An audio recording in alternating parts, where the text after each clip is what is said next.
Blazing screens, chaos unfolds, crimson law, tales retold, anime wars, blades collide, justice screams, nowhere to hide. Crimson law, judgment reigns, shock critique, breaking chains, blood red ink by the blade, true release for silverhead, elven base. Elven base. Neon skies, warriors clash, pixel worlds, honor smashed, battle cries, vengeance near, crimson's wrath, all self-fear. Thunder roars the verdict grim, mechs explode, lights grow dim, bloodlines torn, broken dreams, crimson law silencing screams. As heroes fall and villains rise, shattered dreams and severed ties, stand and fight, the time is nigh, rising up to do what's right. Crimson law, judgment reigns, shock critique, breaking chains, blood red ink by the blade, truth unleashed for silverhead, elven babes.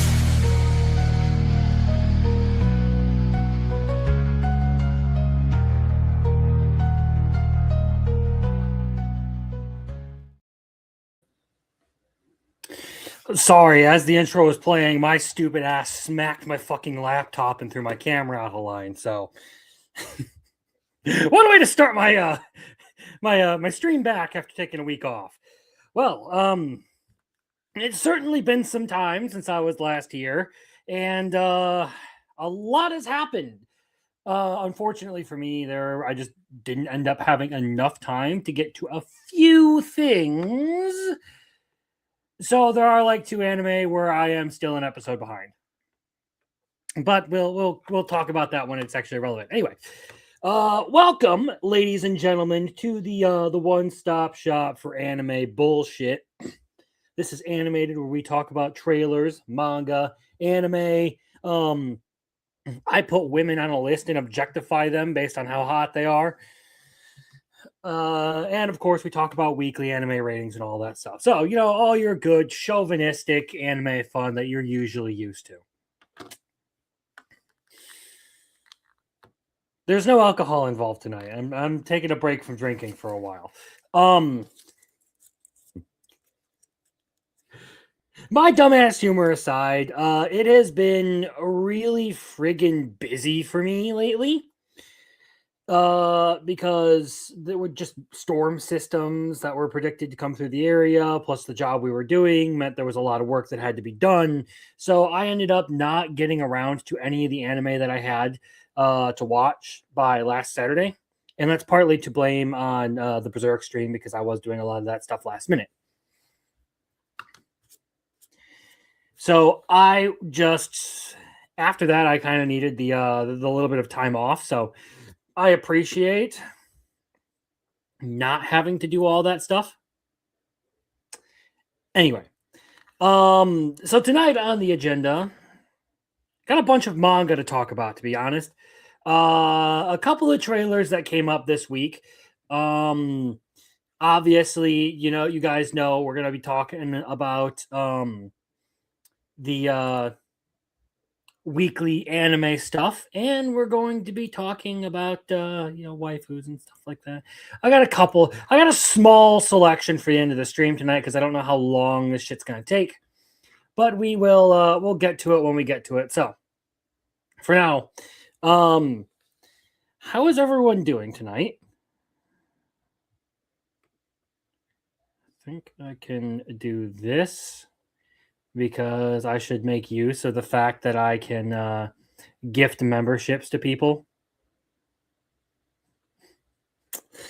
And have some fun with this. But yeah, it's like I said, it's been a pretty busy week for me. And I've spent a lot of time reading on my lunch breaks and everything. So I did actually end up getting a decent bit of a chance to go through some manga and all of that. There was also one that generated a little bit of a controversy that I looked up, and as it turns out, it absolutely was not worth all of the hullabaloo that it caused. It was not that good. And there are some other ones where I have improving opinions of them and some thoughts to share. But before that, like I said, there are, of course, anime trailers to go over. So, first up for the night, we have a trailer for a manga I talked about a little while back because I saw this series was coming out and figured I might as well talk about it. So, this is the official trailer for Akane Banashi. 尊敬する人5年3組大崎茜夫は落語家で話がと I mean, I feel like this is just something that carries over from the manga, to be entirely honest. But animation so far, just from a few clips, and the character designs look good. Again, basic premise of it is that this girl is on a quest to basically make sure that her dad's style of rakugo is recognized as legitimate. 話がとっても面白くて毎日私を笑わせてくれますこんな俺を茜は好きでいてくれたその思いに応えたい I'm curious what they're going to end up doing as far as like the actual storytelling goes, because they do a lot of like interesting artwork for the actual storytelling part of it. So and that's going to play a big part in this anime. So I'm curious to see how they're actually going to portray it in this. 父として落語家として I mean, again, so far it looks like they're doing a pretty good job with the actual animation of this.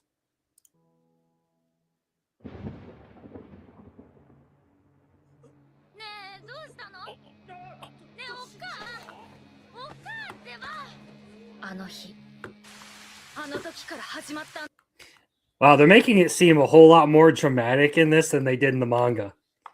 Like, it's still a big deal to the family and everything, but they make this seem a whole lot more dramatic in the anime. Like, they're really playing that part up. 思いは変わらずかはい弟子入りを認めてください 何なんですかこのガキは I actually kind of like that music. I'm not gonna lie. I like the sound of it. こいつは大崎茜新太の娘だ爆笑取って鼻明かしてやりますから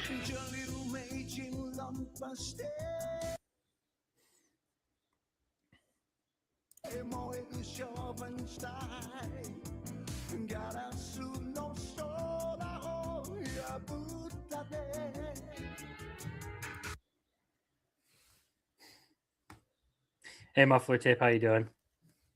So far, like, this trailer actually has me pretty interested in what they're gonna do with this one.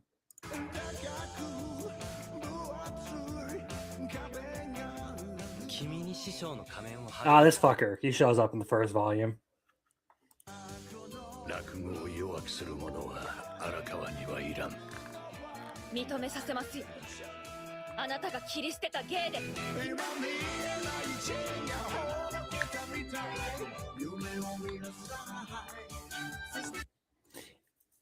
Again, I'm digging the song.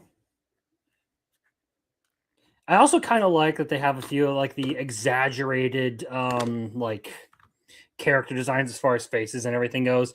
A lot of the times, like you'll get to some of these slice of life anime, things that aren't like specifically action anime, and you get a little bit of that like or shonen, I should say, like aren't like shonen action anime. You get a little bit of that same face syndrome going on. At least in this, like I feel like they've done a good job of making some distinguishing features for actual like major characters and everything.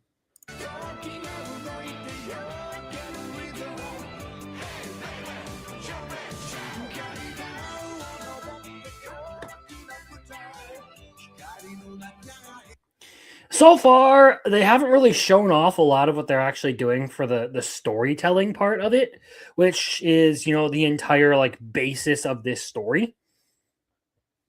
Sounds a little bit confusing if I say it like that, but effectively, this is a story about telling stories.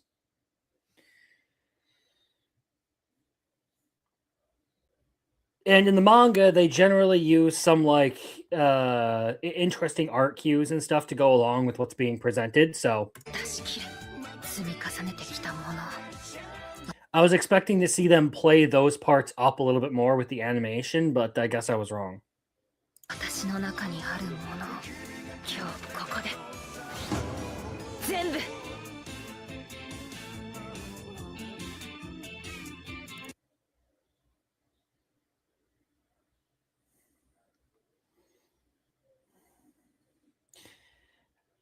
I also kind of like the way they did this trailer in not like bombarding you with the music and actually like putting most of the audio towards what the show has to say and just sort of playing their music in the background. Like it feels a little bit more I guess informative that way. You actually get to hear some of the characters and how they sound. You get to hear a little bit of the sound effects. Whoops. Didn't mean to do that. So that comes out on April 4th. So that's going to be a spring anime. I'm looking forward to this. I feel like it could be a good one.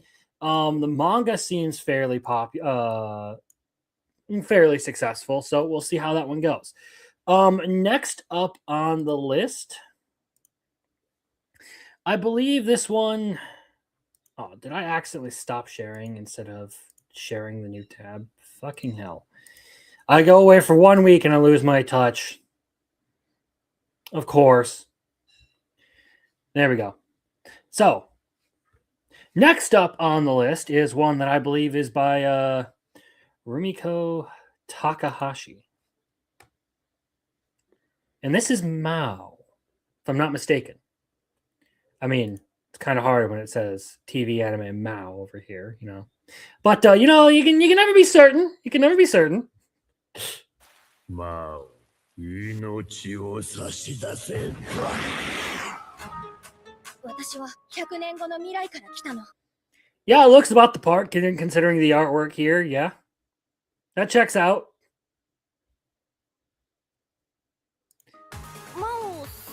Again, I'm vibing with the background music going on here. Like that's actually not that bad. If you guys can't hear that, I'll turn that up a little bit more.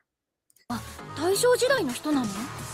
あれから900年くらいは経ってしまったからな。それ不老不死ってことだよね。呪いだよ。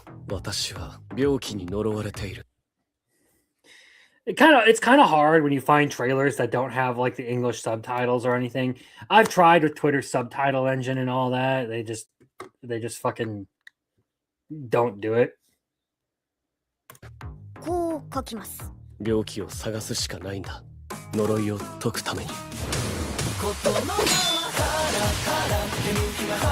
Okay, that's actually a pretty fucking cool song.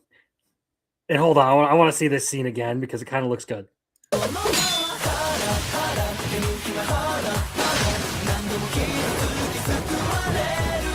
王様は陰陽師なので、あやかしと戦ったり、占ったり。 All right, you know what? I'm actually like already all the way on board with this one. This looks like it's gonna be good. 魔王の兄弟子？誰が来ようと返り討ちだ。なぜ死ねないのです。そんなのこっちが聞きたいよ。殺し合いはまだ終わってへんのやぞ。ここには何？ Even somewhat normie anime fans are hyped for this. Cue what happened on the Roller Wrong cast. Hell, I'm vibing to it. 手がかりがあるんだ。私の体の異変も、そしてあの時何があったのかも。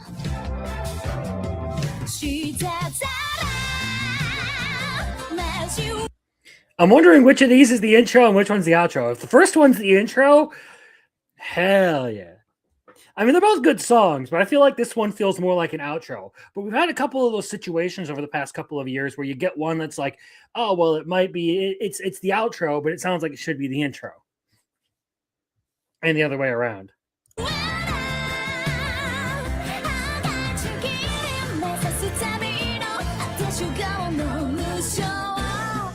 からどうなるかわからないけど。いらっしゃい。お気をつけて。 Again, does look a lot like, you know, the Rumiko Takahashi art style. So, oh, fun fact: Time Link is back to Taisho era. Yeah, I could tell. As well, so you could see some similar stuff to Demon Slayer. Probably. いらっしゃい。お気をつけて。私は一人ぼっちじゃない。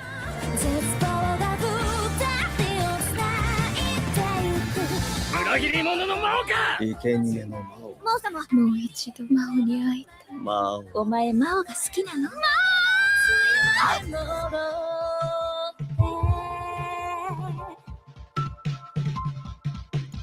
I always look to see if they've restocked any of the like early volumes for this. Is there a release date on this? Ooh, this is a spring anime. 4/4. 2026. Nice. Okay. Some good stuff coming up this season or this next season. Anyway, I always look for the early volumes of this whenever I go to the bookstore because I'm actually curious in reading it to see like what we're actually going to get out of this. And from the trailers, from all of the PVs and stuff, I'm genuinely interested in this anime. Like, I actually think this is going to be a good one. I know I've been wishy-washy on Rumiko's work previously. Like, I wasn't a huge fan of Urusei Yatsura. And I wasn't necessarily a huge fan of, you know, Ranma after a while. But for this looks like something that I would more so enjoy. This or Sword of the Demon Hunter. Interesting. Well, I don't necessarily think it's like a huge thing whether one came before the other. Airing the same day as Bookworm as well. Ah. All right. Well, yeah, so this one, I think this one's going to be cool too. Let's move ahead to a little bit of summer anime. And let's talk about this thing. It's blank white screen that doesn't have to do with the, you know, the exiled Heavy Knight knows how to game the system. This one's scheduled for July and is apparently going to be summer and fall anime. And now this is another one that has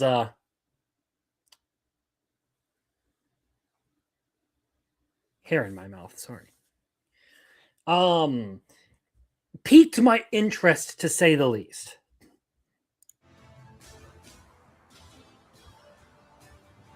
Like, it certainly has a very unique look to it right now. And honestly, the vibe I kind of get from it is it has a very similar look to Lord of Mysteries. At least just on the outset here. Like,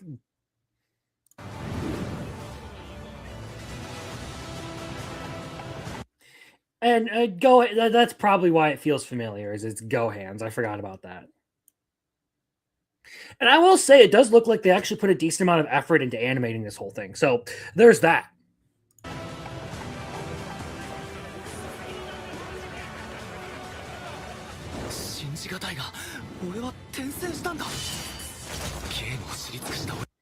We've already seen that clip. Again, the animation looks like it's pretty good for this one, so I'm not worried about that part. I'm more so looking to see if this is going to be another momentary Lily sort of thing, or if it's actually going to be like a decent story.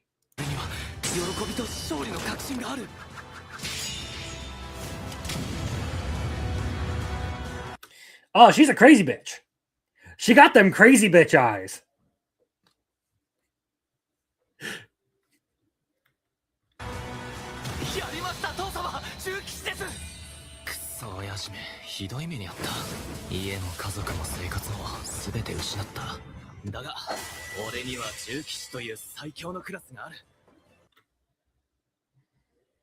Again, this is one of the things that when it comes to Gohan's, the couple of projects that I've watched have kind of had like similar vibes to it. Where it feels like you sort of like superimpose the actual animated parts over like a preset background. They don't necessarily match the same art style. Like the backgrounds look so much more realistic than the foreground with the character and everything. Also, hello JM. So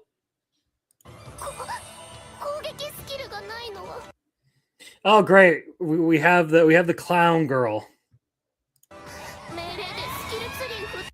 Unless, of course, that turns out to be some like weird femboy thing.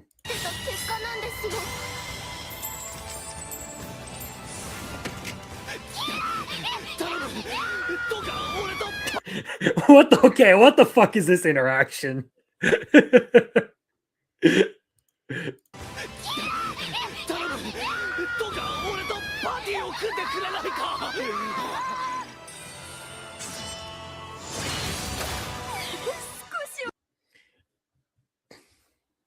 Nah, sure. All right, so basically we have a scared clown and a psycho swordswoman. Got it.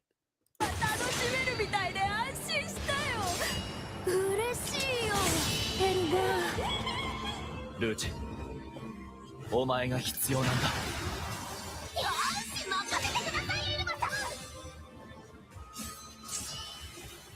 頼むぞ、ルーチ。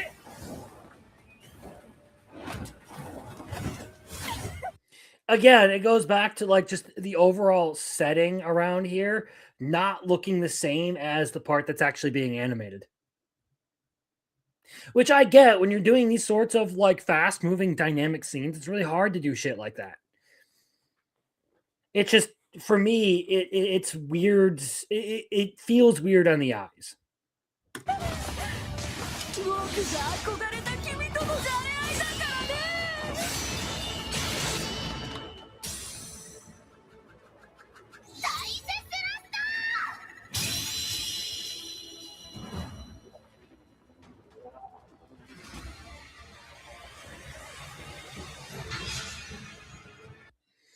All right, 7/2. So this comes out July 2nd. Okay, interesting. So yeah, this is the one where like it looks cool, but I still have my reservations about how it's actually going to perform. I'm willing to place a little bit of stock in it, but I don't know if I'm like 100% sold on this one. Definitely going to give it a shot because it looks like it's going to be up my alley, but not necessarily something I'm just like, I gotta fucking see this. I gotta fucking see this.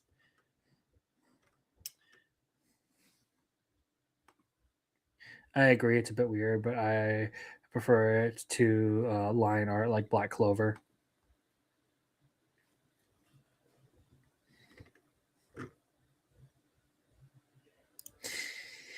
Yeah. I don't know. It's been a while since I've seen Black Clover, so I guess I would have to specifically compare the two next to each other before I started talking about what I did and didn't like about each one.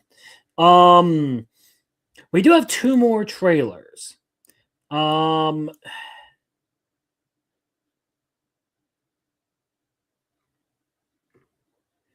know what? I'm not actually going to show that one because I don't know if anyone's actually fucking interested in that shit. Because I'm not. So we'll just delete that. We'll just go with the 1 more trailer because this is, again, another show that I'm genuinely interested in. Because, well, it's by a pretty well-known creator. So, last trailer of the night. This is Daemons of the Shadow Realm.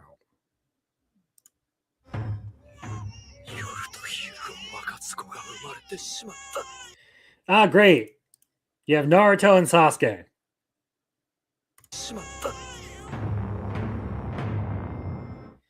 This is another one where I've been looking to find like the actual mangas at bookstores when I go there, but they never have like volume 1s for this shit.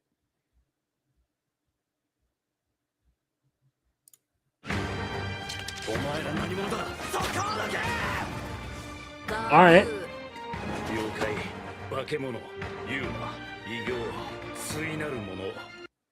Interesting.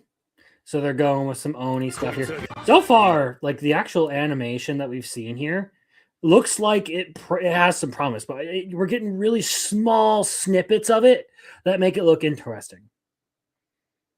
Oh, we gotta have a main character who's an archer. That's a fucking face. That's a fucking face right there. I'm sorry. That's fucking funny to me. I think I skipped ahead too far. Yeah, a little too far. 対なる者こいつらがお前のつがいだつがい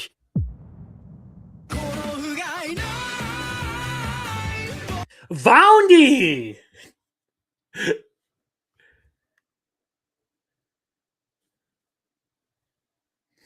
Put the black the backgrounds, or punt the backgrounds entirely, and it looks unfinished. Yeah, I guess I see what you're saying. I take CG slot backgrounds in that case. It really depends on the situation for me on that one. All right, let's see what we got.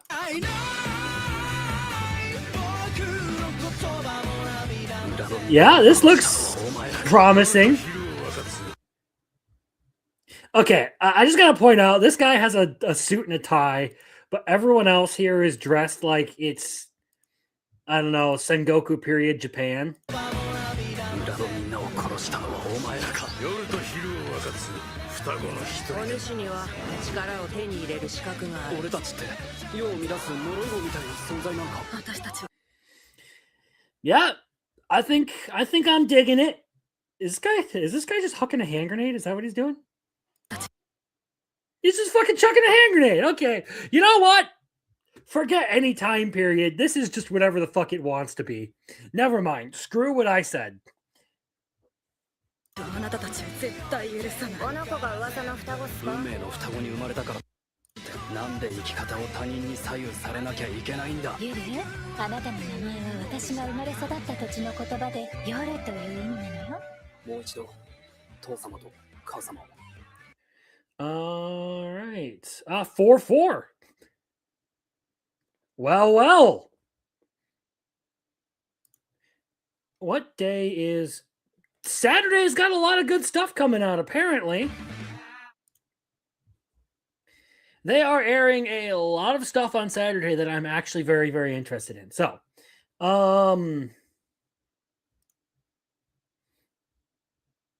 yes, I can delete that group. Definitely very, very promising spring season coming up. There are some other things that are going to be coming out over summer and fall that have my interest, but yeah, like I feel like there are a lot of good. I think right now it's shaping up to be a spring heavy hitter season, where that was summer last year. I feel like spring's probably going to have the best releases, just given everything that's going to be coming out. I mean, summer's got some good stuff too, but spring right now has like a massive swath of things that I'm actually interested in. Speaking of things that I'm interested in, now that we've gone through trailers, we're going to start going through manga. So, let me present this stuff again, the goods. So, now that we are all caught up on a couple of series, I guess I'm probably going to let's see. Let's see here. You know what? I'm going to make this a YouTube poll. Let's see if I can make this a poll on YouTube. How many options can I put on a poll? Cool. Okay, so let's do that.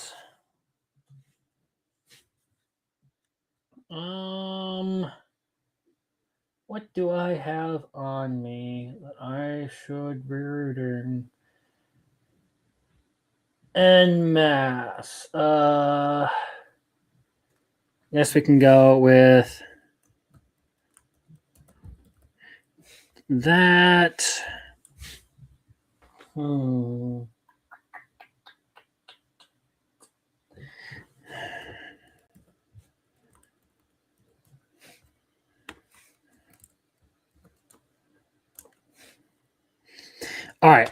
will let chat over the course of the manga and anime section decide what it is that I should focus on next out of those options. Those are all series that I already own decent chunks of, or can or have like a decent way to get caught up on them. Not guaranteeing that is going to be like the next like thing that I finish over the week, but it's going to be whatever manga series I start focusing on pretty intently. So that being said, since we are on to the manga segment now, we will bring up the first entry to the night. So the last one I finished or got caught up on kind of was Uzaki Wants to Hang Out. And honestly, I was pretty happy with the direction that they took things in. They went through the whole like starting of them like dating and all of that to like their relationship and how they're getting along together. Overall, really good series. I do recommend it if you were a fan of the anime. It's absolutely worth your time.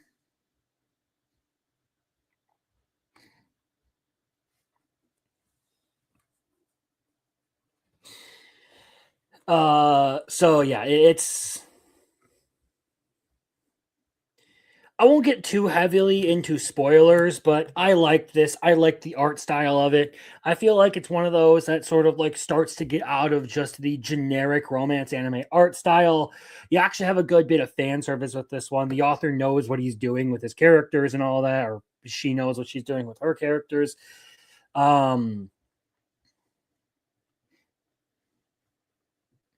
And I do recommend just like starting from the beginning if you're going to read this and just go through the whole thing. Like it's genuinely like a good series. Very entertaining. I like all of the characters and all that. And I'm hoping that the end.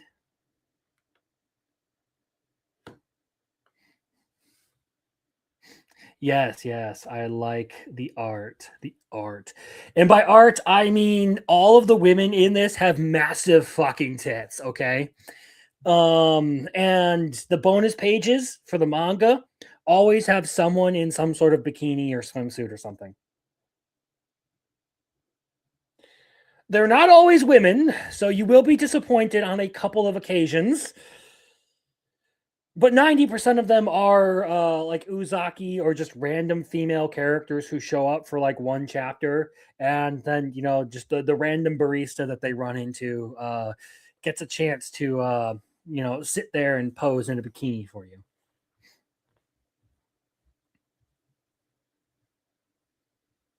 Anyway, as far as this one goes, yeah, Uzaki Wants to Hang Out, definitely worth a read.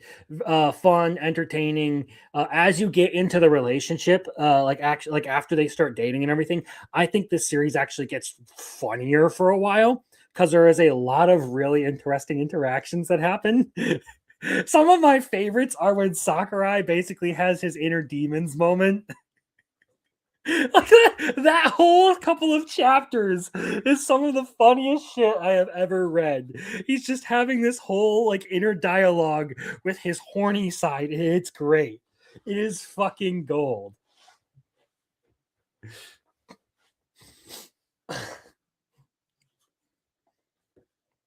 He's literally out here like, I need to respect my girlfriend. I need to be nice to her. I need to, Uzaki trusts me. I need to be good to her. And it's just like, I'm the horny you. I'm the horny you. Start having sex now.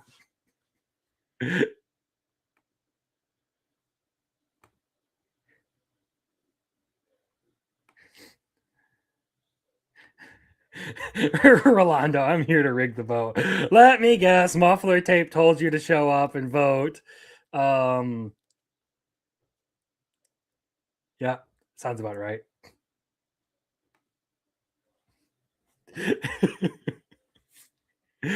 Well, it's going to be open until we're done. So yeah, just finishing up this one since I am now like caught up and I am basically on the time schedule for the volume releases. Finishing that out so we don't have to talk about it. And I'll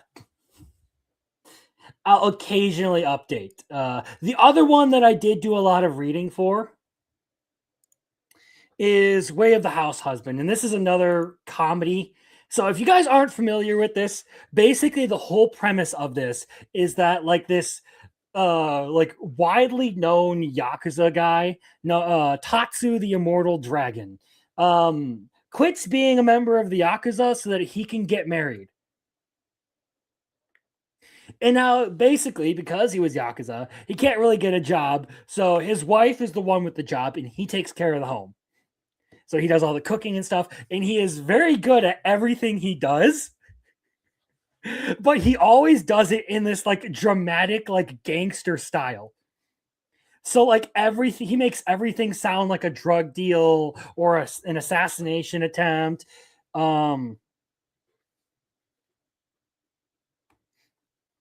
Yeah, this is one of the reasons why I haven't watched the anime for this. I've only read the manga. And I actually think the manga is really funny. Don't expect like some sort of like plot or anything out of it. The whole idea of this series is it's basically just a compilation of a bunch of like daily events in this guy's life, but he is constantly on the whole Yakuza thing. So like he'll be talking about cleaning and stuff, and he'll pull out his little bag of magic white powder, and he'll open it up, he'll give it a sniff, and like dip his finger in and like taste it, like yeah, that's the good stuff. It's baking soda. He's talking about baking soda like it's cocaine. The cops are constantly like watching this dude because he seems suspicious, but he's doing just really, really mundane stuff, like growing herbs at home and giving them to like the local housewives and stuff because he has too much. He's constantly getting into scuffles with other Yakuza dudes doing mundane things. Like there's one of his old rivals who runs a crepe truck.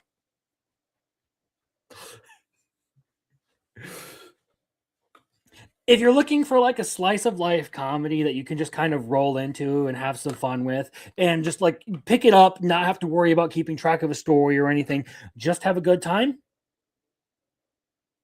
this is actually worth your time. Like this is actually like a good series. I mean, that score, the 8.0 or the 8.09, actually fairly accurate for this one. And yeah, the anime character designs don't necessarily look the greatest as compared to what we get out of the manga. The manga's art style is actually a whole lot better than what I see of the anime.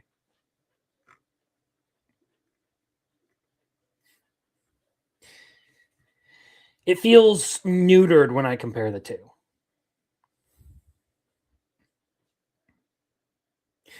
Of course, this is not the only thing that I have read recently because, well, there's tons of stuff. I still have way more to get into. So, I started this one this week that I've had on my shelves for a little while. And I will say, I pressed the wrong button.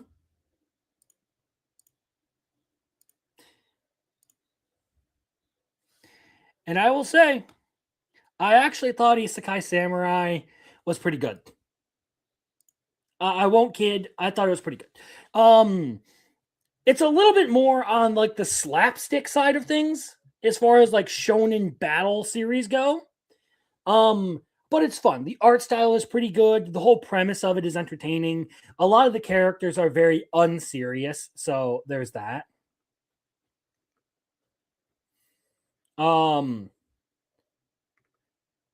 Looks like it actually has, some decent takes there. Basically, the premise of this one is that this girl here is was basically raised by her father to wield a sword, and like with this mentality of like I need to die, or I'm going to go die gloriously in battle, and that's going to be my life. I don't care about survival or anything. I'm literally going to go fight in this war, and I'm going to die. Well, she misses her chance to die. She basically gets hit in the head with a musket ball, but her headband protects her, and all it does is knock her out. So she wakes up after the whole battle is over and has completely missed her chance to die like a warrior in battle. So she goes around basically challenging everyone she possibly can.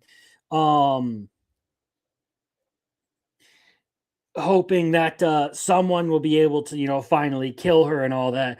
Up until she finally just like comes to the point where she gives up on life and goes to like a Buddhist temple and starts praying to the Buddha for more strong people to fight. So Buddha's just like, all right, you little psycho savage, I'm going to send you to another fucking world. And we're going to plop you down right in the middle of this demon raid in this city. There's a bunch of orcs and dragons and everything everywhere. Have at it. And now from there, it's basically just this chick being a battle happy idiot. And charging into every situation where people talk about dangerous opponents to look for a fight.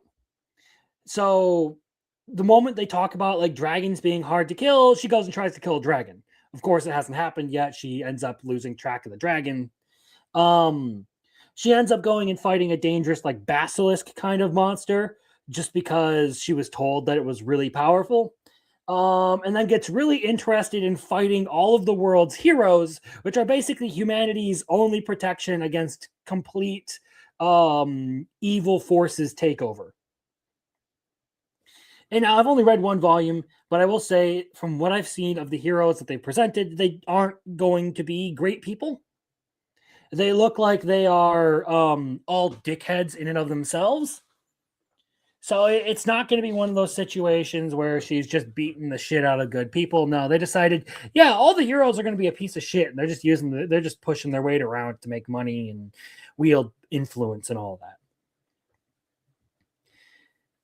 That said, it's a fun series. I actually like genuinely enjoy what it's got going on. Not the greatest thing out there. Again, it does lean more towards the dumb battle shonen kind of stuff. But it's entertaining. At least worth a try to see if it's going to be your thing. Now, next up on the list is one that I don't quite know how to feel about right now.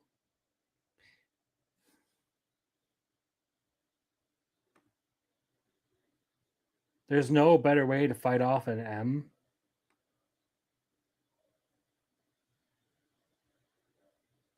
What? Roman, you got to be more clear than that. Anyway, let's go. So here's the next one.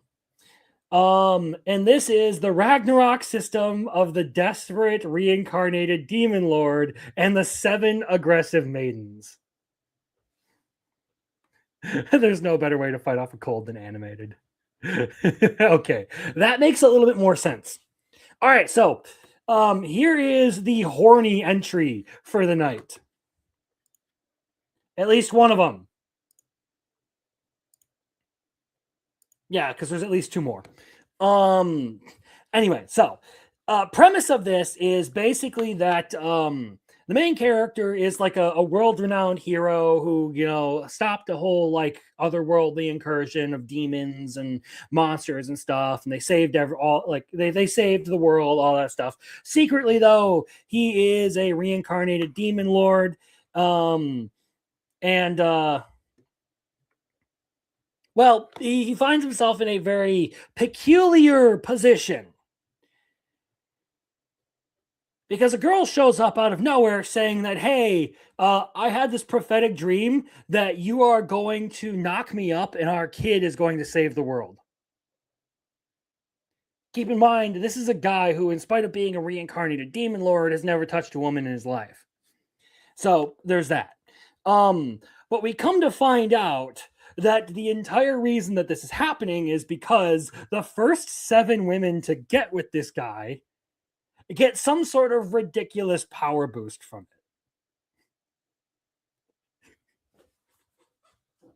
it. And I'm not gonna lie, this is trashy fantasy. Like it is very, very trashy. And by no means something that I would consider, oh wow, you gotta go get this. Even in the hornier parts of it, I don't necessarily recall them showing any of the good bits. You do get stuff like this that's on the cover, where you'll get cleavage and stuff like that, but you aren't going to get the full show.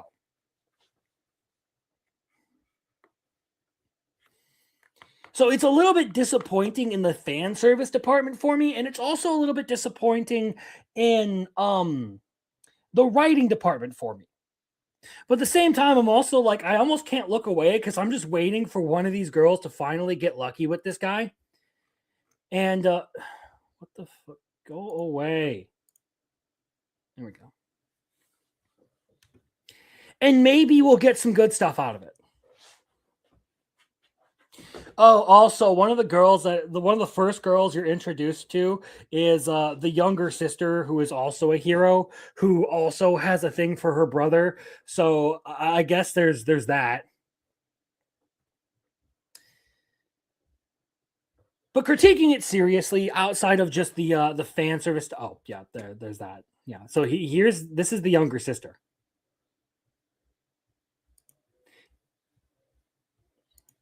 Critiquing it seriously as a series, it's like a 6 for all the things that it actually presents.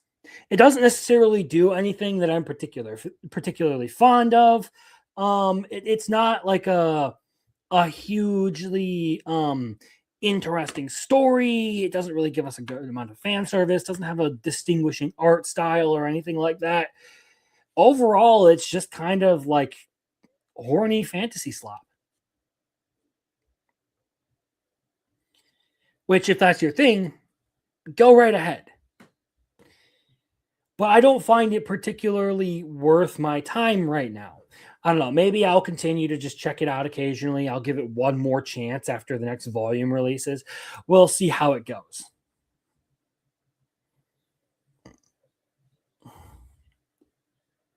But stepping away from the horny stuff, here's the next one. So the Frontier Lord begins with 0 subjects. And I've talked quite a bit about this one. I've talked basically about like the premise of it. I won't run you guys through this again. I'm sure you probably all are at least decently familiar with what this one is about. This is also getting an anime soon, so I will say I've been enjoying the manga. I think it's actually worth a shot. But one of the things that I really appreciate about the way that this series does storytelling is I posted a little bit about this in the Discord. In the Roller Rome Discord, anyway.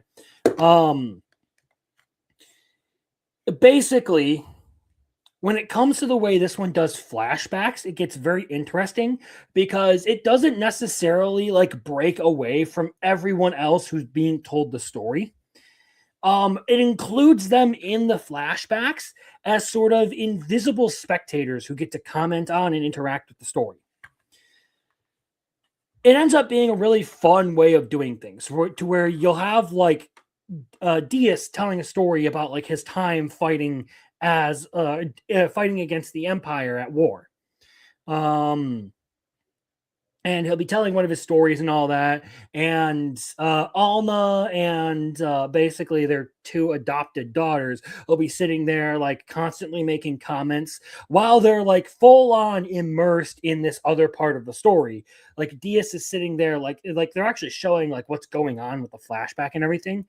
But at the same time, in those scenes, you see all the characters who weren't there for that scene included in it as like spectators who are sitting there having their own conversations, who are adding their own commentary, getting involved in all the story and stuff, talking to some of the characters who are being portrayed that way. The whole thing ends up being like very entertaining the way it does that. And that's almost like the entire like latest volume of the series was just him recapping one of his old war stories because somebody asked him about it because they had heard while out on an expedition that he had done some crazy stuff.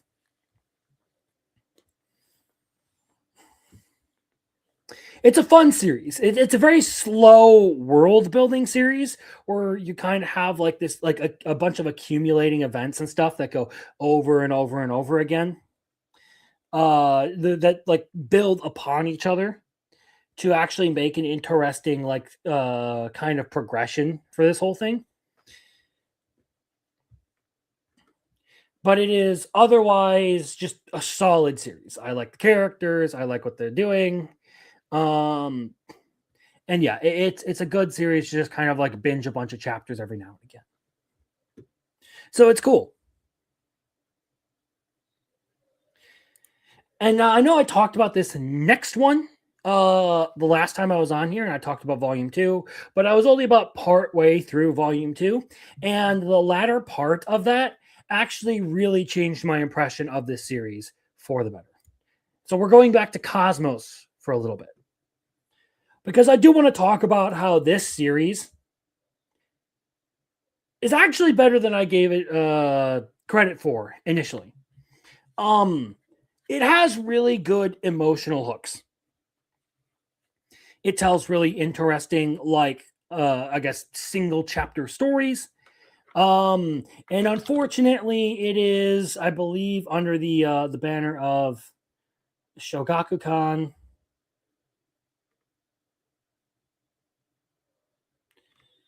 Because this was on the list of series that just weren't happy with the way that company was handling their child predator problem. But that's a completely different topic.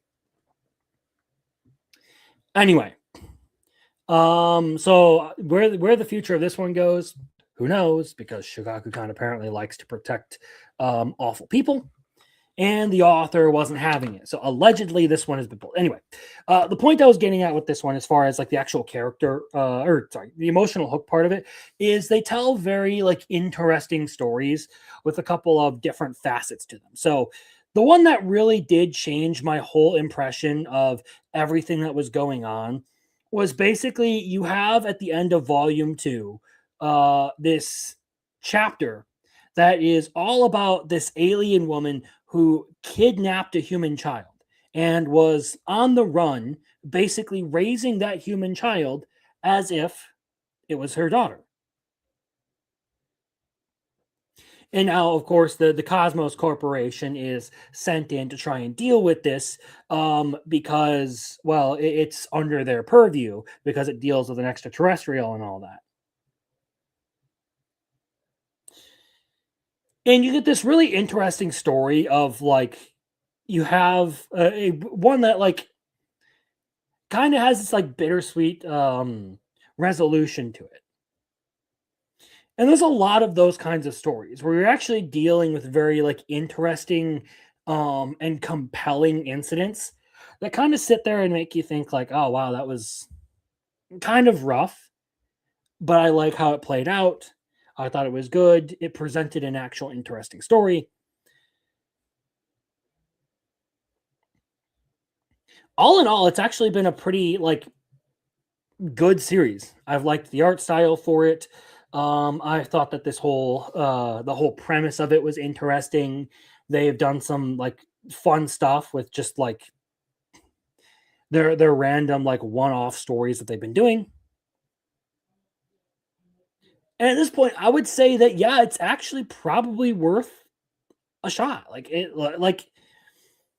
It's weird to have a series about like basically an intergalactic insurance company be something that I speak so highly of. But it actually does do some good stuff. Like I moved it from a 7 to an 8 with this latest volume. I think it does take a little bit of time to really get into like some to really like get to you, but overall, it's a worthwhile series.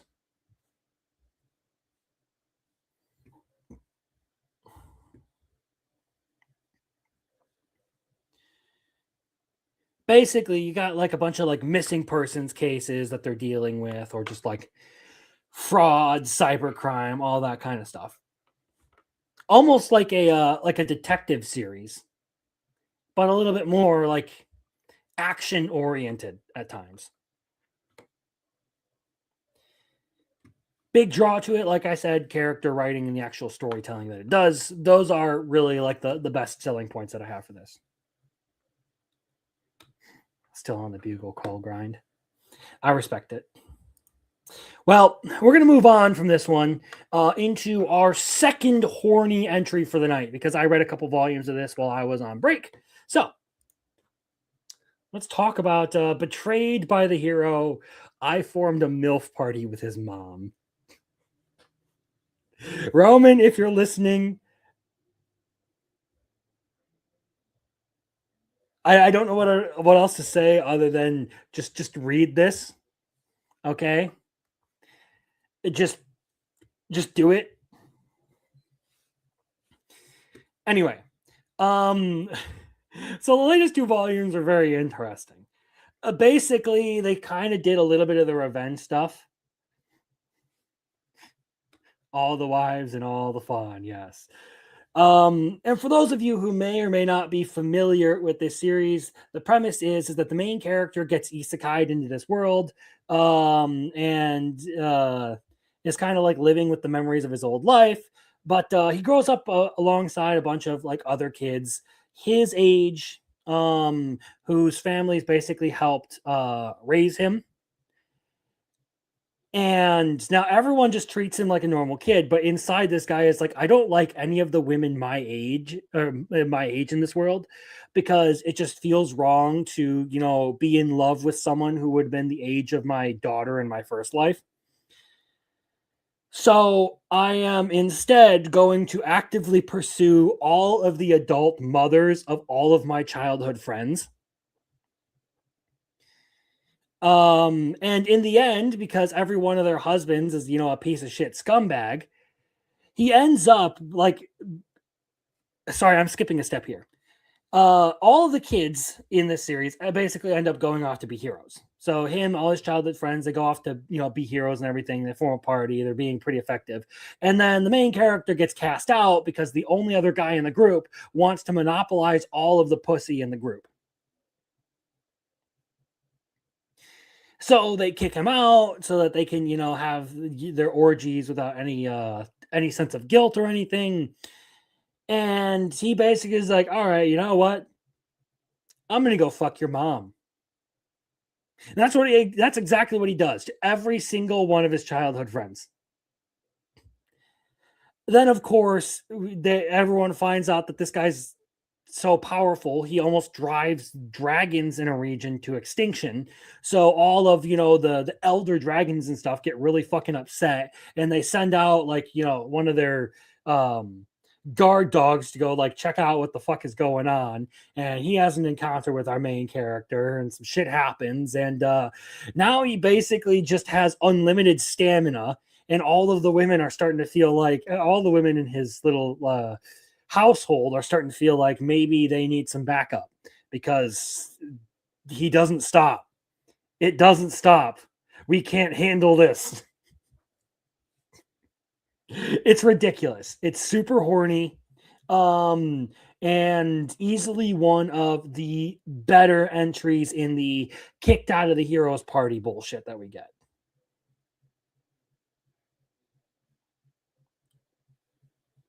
So yeah, if you're looking for a horny series and one that definitely deserves an anime adaptation, this better get a fucking anime adaptation sometime within the next year or two. Come on. What the fuck are you doing? Basically, if you're looking for a horny series, this would be one of the first ones that I would recommend to you, because it's actually pretty fucking good.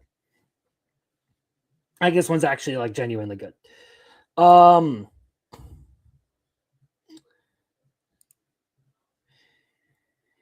So yeah, there's that. Volume 3 was a little bit more of just like dealing with the husbands and all that, and like finishing his collection of MILFs. And then moving on into the dragon hunting business that results in unlimited bedroom antics in volume 4. It's a little bit on the faster paced side, but I appreciate that it's just like literally like, all right, we're horny. We all know we're horny. We're just going to give you the horny shit. So have fun with these detailed scenes of this dude just plowing his wives, interspersed with a couple of monster fights and dealing with some interpersonal drama, because these women were mistreated by their husbands. And yeah, it also gets really fucked up because I will let you all experience it for yourself if you haven't. I do recommend it though.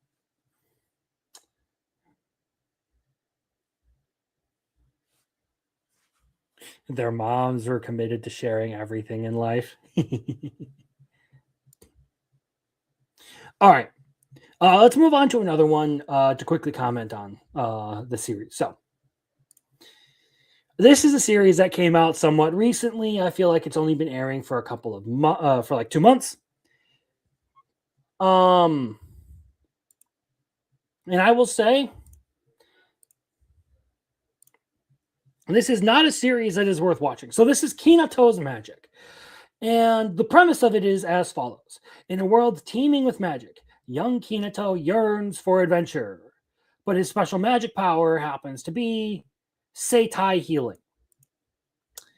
When adventure does come his way, will Kinato be able to use his minor healing abilities to become a hero? Basically, this dude just uses people's own like natural energies in their body and everything, kind of like chakra or whatever, to heal them. And he's really effective at this. It does present some interesting stuff going on, like just in how he uses it and how he's able to apply that knowledge. But otherwise, this is a very, very average series.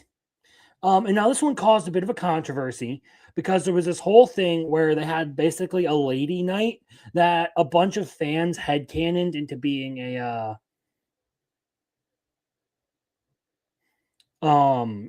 a lesbian when she wasn't. So when the main character comes along and uses his healing magic on her, one of the big jokes that got put out there was he basically healed her from being a lesbian. He cured her of being a lesbian.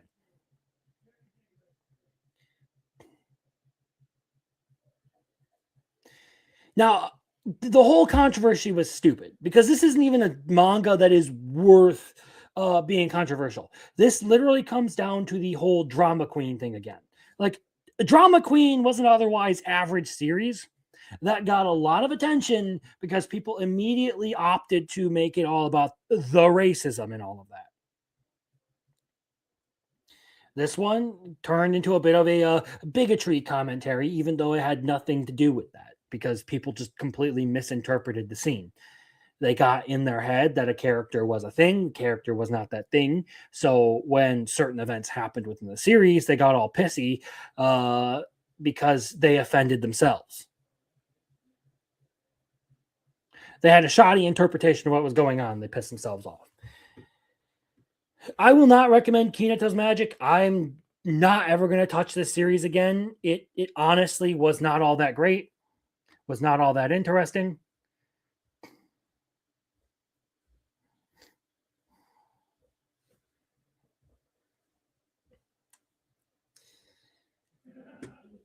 So yeah, there's only one other thing that I have to talk about tonight, and that is a light novel.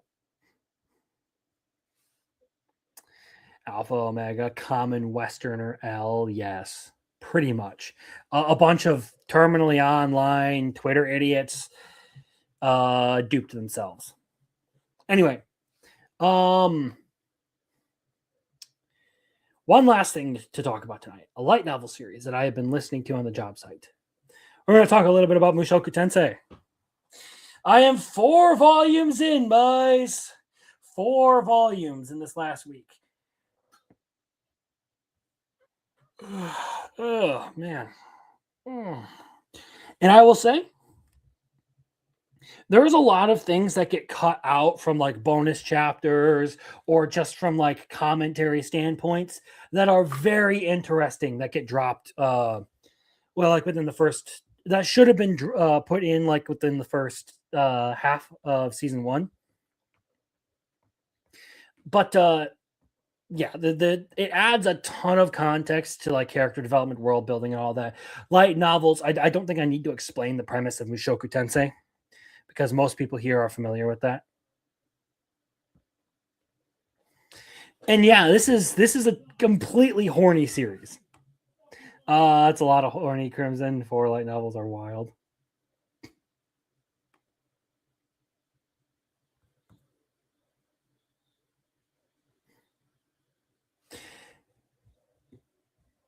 Anyway, One of the big things about this is they do cut a lot of the horny content for the ladies in this series. So one of the things that would have been, I guess crucial to the way season 2 plays out, particularly with like the shock value of Sylphie being super horny at that point in her life, would have been all of the commentary about Princess Ariel being a bisexual pervert and talking about women's tits with Luke Greyrat. Like, that probably would have been a huge piece of context as to why she turned into the person that she turned into. There's also that. There's also a lot of the comments about how Eris, during their trip across the Demon Continent and the Begarit continent, was doing some of the same horny stuff that Rudius was up to at the exact same period of time.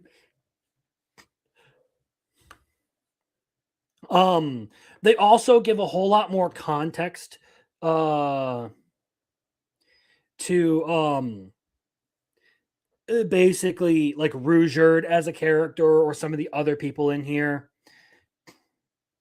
So yeah. Just a heads up, Young Press hired Katrina Leonidakis to translate Mushoku Tensei, and she did remove she removed entire paragraphs and changed dialogue as she wished. It was a huge controversy 3 to 4 years ago and not really fixed. Yeah, I can tell actually just from going through the light novels that there is a lot of stuff like that. And that was one of the other comments that I was going to have to make. Is there is a lot of like random like meme dialogue in here that just doesn't seem to fit. So I'm at the point now in volume 4 where they are moving into the Dodoldia village. So Rudy just encountered the divine beast and all of that. He was petting it, and he literally described it, and like the words he used when talking about it is a floof, as the kids say. There's a bunch of stuff like that. I can genuinely really tell that there are a lot of things in here that just probably shouldn't be this way. And yeah, Leonidakis, I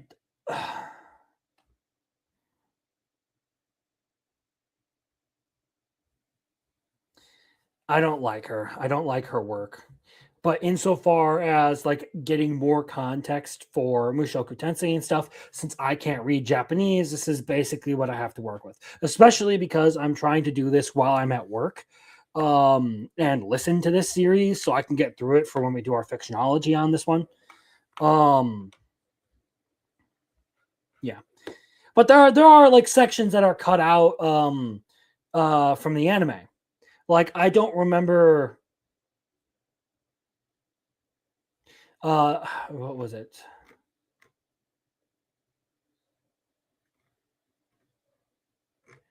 Aramthi. One of Perugius's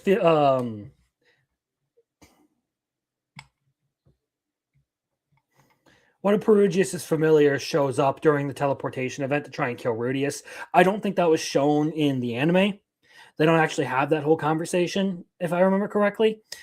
They definitely don't include the part where it goes over the history of the 7 realms, the Dragon Gods War, the many human demon wars. It doesn't cover any of that stuff.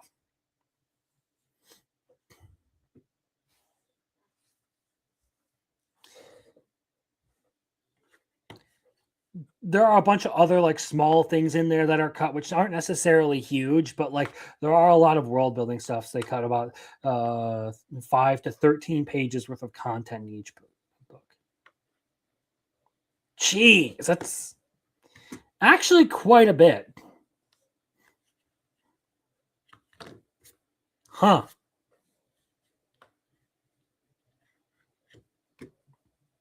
Yeah. Either way, I've enjoyed the light novels. not necessarily a fan of, I guess, their localization so far. But even then, they do provide a lot of context to the anime and certain things that happen in there, and the way they unfold. They also, in the anime, cut out a decent chunk of the adventuring that happens while on the Demon Continent. So there's that. And certain things play out a little bit differently. But overall, I was fairly happy with it.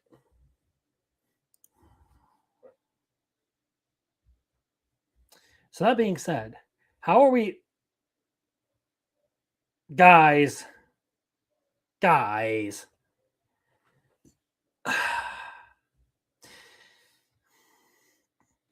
Hold on a second. So, we have the poll up now for which manga we're going to focus on next for, just one of the things where I'm going to spend a little bit more time trying to get through those. And we have a 3-way tie, people.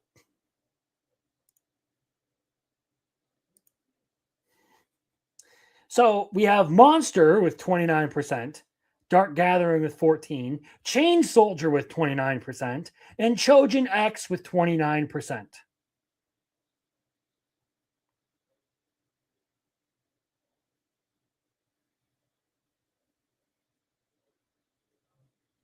Really, people?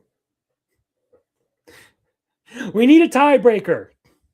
So I guess this comes down to do we spin the wheel on the 3 of them?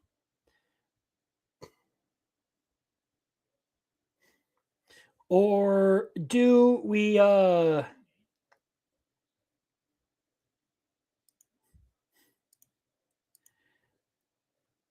do we go about this? I think I'll probably just... I mean, I can be. And if that's the case, I mean...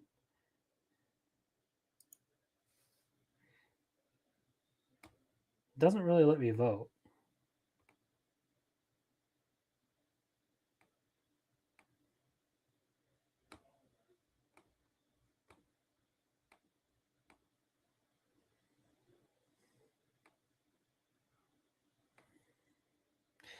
Either way, I don't know. Well, one of the reasons I put that poll up there was for someone other than me to decide. But I guess since we're just kind of perpetually stuck here, I'm just going to go with Chojin X. And then we'll do Monster next.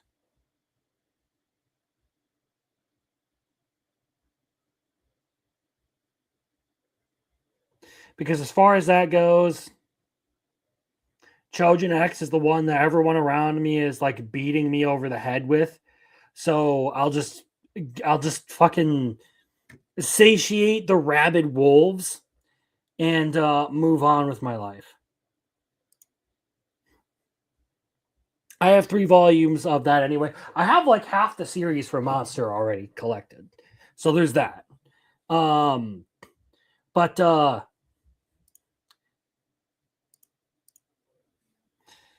Yeah. That'll be the next thing that I go for. Will be those 2. Well, we'll pick up Chain Soldier some other time. So, let's move on into tonight's anime review. But at this point, guys, if you're listening, put in your suggestions because we will be adding those to the wheel and we will be spinning for another anime. So if you want a chance to, make me suffer, fucking go for it. Fucking go for it. So, we're going to get into the one that we were supposed to review last week, but since I was busy, I didn't get around to doing a stream last week.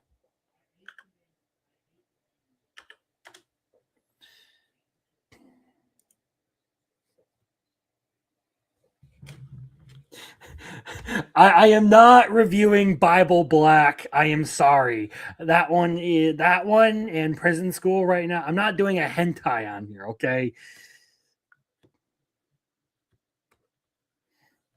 Bakano. Okay. And Danmachi. Hold on. Let me double check Danmachi. Because it's got to be something that I'm able to complete in a week. If it's under 24 episodes, fine, we'll go for it. Pull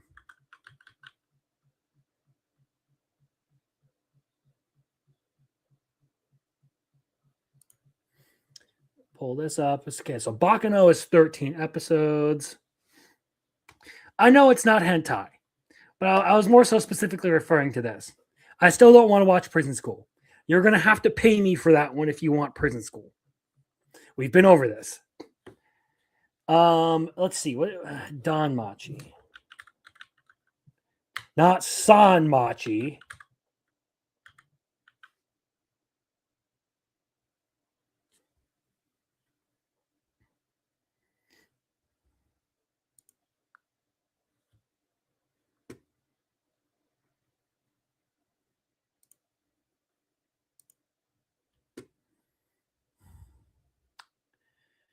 So it looks like. All right, so I guess that would be like 24 episodes if I did 2 seasons. All right, we'll put those on there.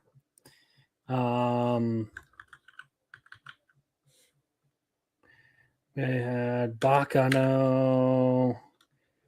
And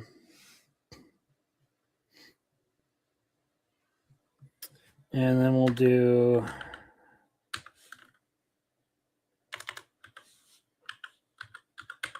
We'll put those there. Again, to those of you who have not necessarily, you guys can come up with your picks while I go over this. So, Summertime Rendering. I picked this for myself, put it on the wheel, and it won. So, I actually really fucking liked this anime. Like I was very happy to watch this today. Got through the whole thing all today, binged it all in one shot. Really good. I gave it a 9. So let's get into this review. Action, romance, time travel, aliens and supernatural entities. Interested yet? It almost sounds like Dandadan at times.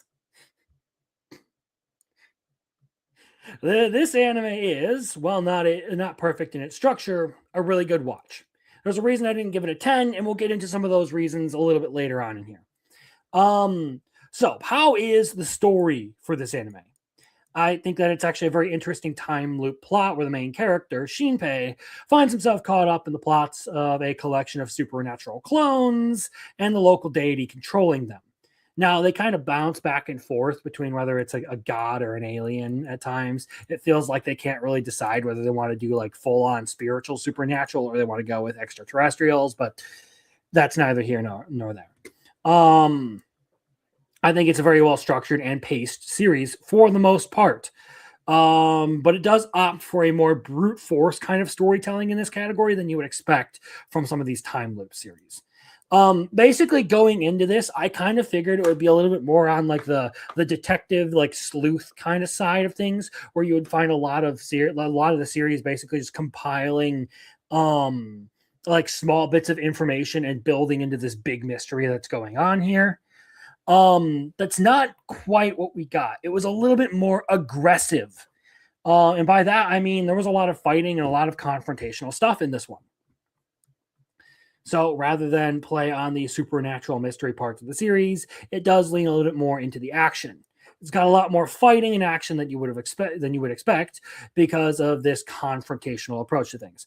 There are quite a bit of fight scenes, a lot of weapons used, gunshots, knives, killing, dismemberment, all that kind of stuff. It can be brutal.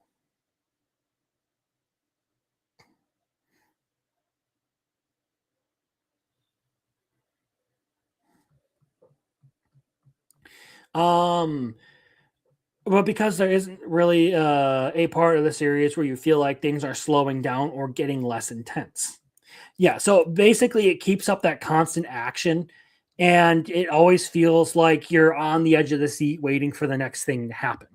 It's very intense. It constantly keeps those stakes going, and you're never sitting there feeling like everything is safe. You always feel like something could go wrong at any given moment. Like there won't be consequences to what is going on. It's the kind of story that constantly keeps you invested in what's going on all the way through. Like this is a series that I found myself like unable to look away from. Even sitting here watching it in dubbed, I was still fixated on this than in prepping other stuff for today. Like normally I can get tasks done while I'm like binging anime and stuff, particularly when I have dubs and all that. I can keep track of what's going on with the anime and watch the series. But in this case, I found myself just completely stuck on what was going on with this. It's kind of hard to define my tastes. But generally, if it's a story that's going to make me sit here and think and contemplate things, or if it just has really good, compelling characters, I'll enjoy it. Now, that's a little vague. I'm sorry.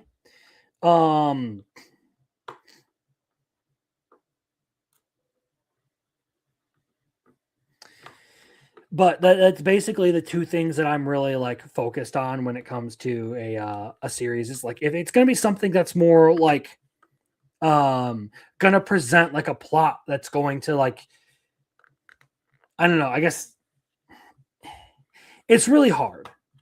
It's really hard to define my taste as like one specific genre or anything, because I could say I like isekai, but even then and there, that doesn't necessarily mean I'm going to like every isekai.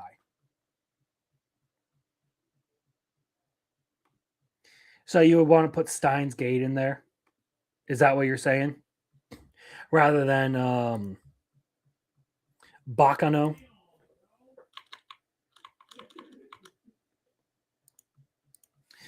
Keep in mind, you shouldn't worry about whether it's going to be something I like or not. Just if it's going to be something that you think you would enjoy my reaction to. That's the whole point of this. Whether it doesn't necessarily have to be something you think I'll like. It could be just something that you like that you want to subject me to, or something that you think is awful that you want to subject me to.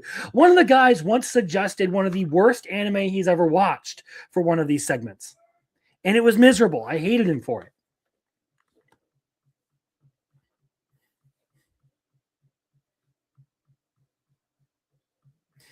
But yeah, we'll get that resolved by the time we actually get around to the wheel. So, back to the review though. So,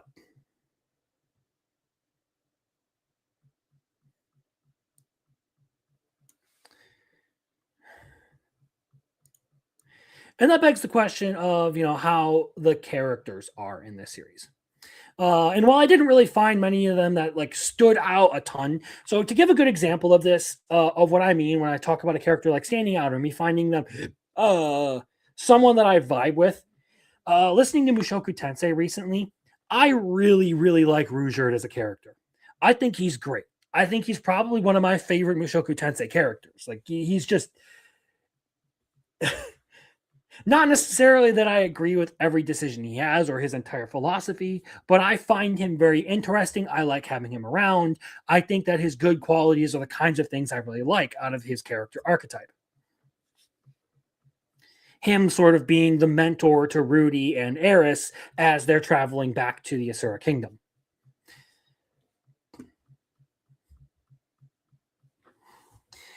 So yeah, when I talk about a character, I mean someone who I can sit there and like absolutely like love as a character. Someone who I think is written very well, who I really like to have around, who I'm constantly focused on when it comes to the story.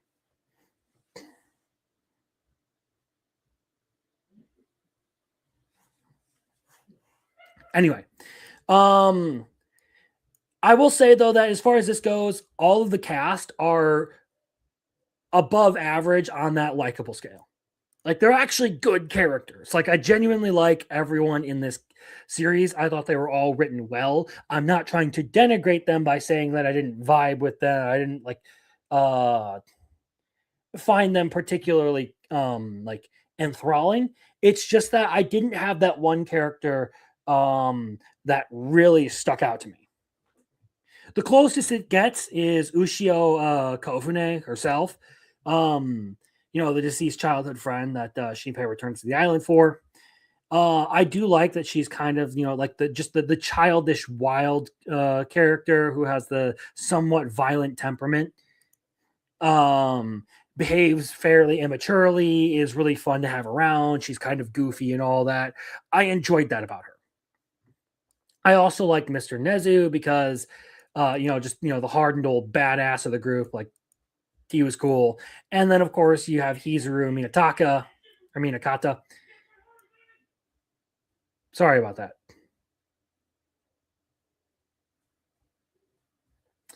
And she definitely gave us a couple of nice cleavage shots. Like, there's that. And yeah, I mean, there were some panty shots in summertime rendering, but I didn't really have them have a problem. Yeah, Mio, particularly with all the bike stuff.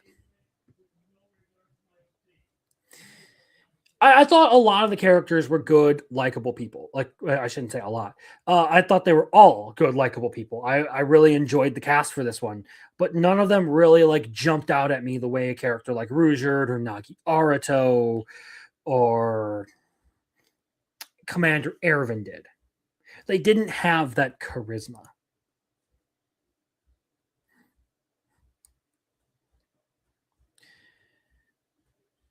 On a more superficial side, the animation for this series actually is really, really good. Like, they play up those fight scenes really well. They all look great. So if all you really want are just the action sequences, then you probably should give this a chance because it's actually worth a damn. All things considered, it is a pretty good anime that you can't look away from, whether it's just for the way it tells its story, all of the things it does, or just the animation for it. Like, it's enthralling. It's a really good anime, very high quality stuff. But I do think I have some complaints about it. That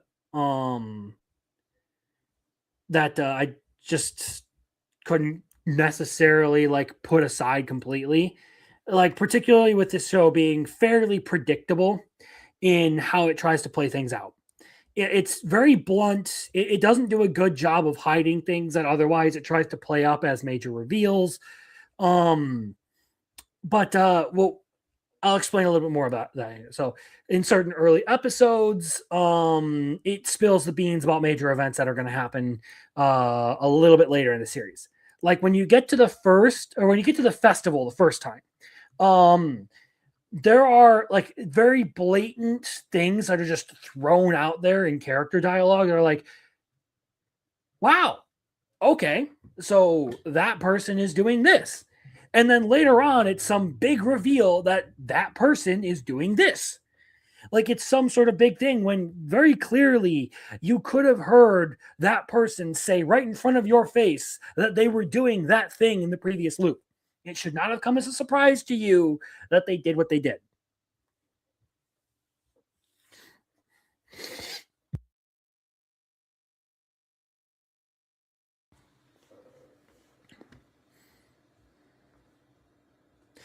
I feel like a few other things are a little bit less obvious, but again, if you are, because they aren't necessarily directly stated, but they have very obvious visual cues.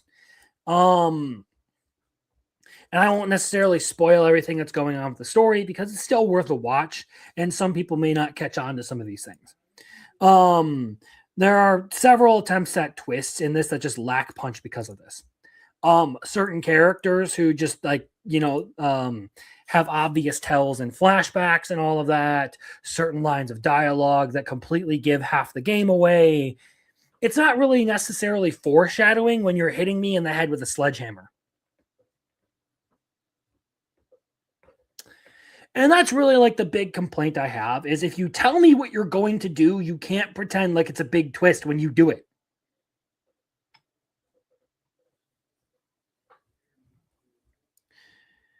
And again, I come back to like the series can't really make up its mind whether it wants to be aliens or some like spiritual supernatural thing, because it kind of fluctuates between elements of both. You have this sort of like non-physical, like spiritual connection to certain things. And then of course you explain the shape-shifting bullshit as like this alien life form that came to Earth.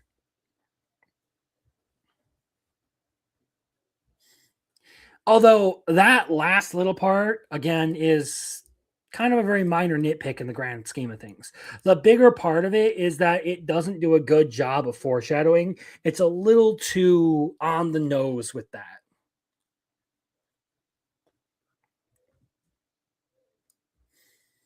So all things considered, I do think that this is a really good show. And I kind of regret not getting around to it when this one aired, because this one caught my eye basically right when it started airing.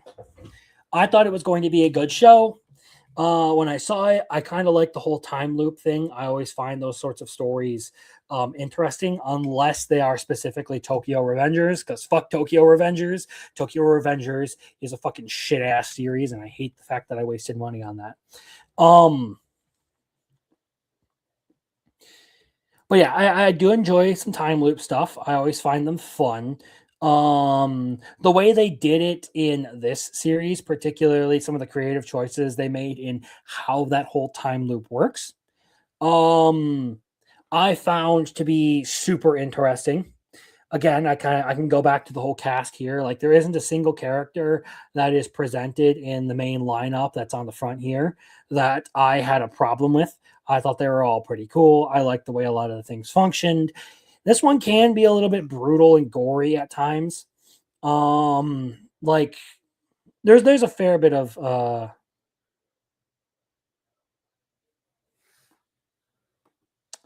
well, it's not even that. I think the ending was such a fucking asspull shit show. Like, I don't care for Tokyo Revengers.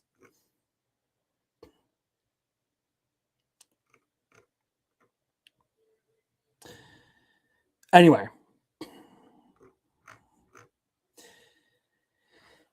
Summertime Rendering, pretty good. All in all, would recommend. If anyone hasn't already seen it, it's definitely worth a shot. And that, of course, brings us over to the end of this segment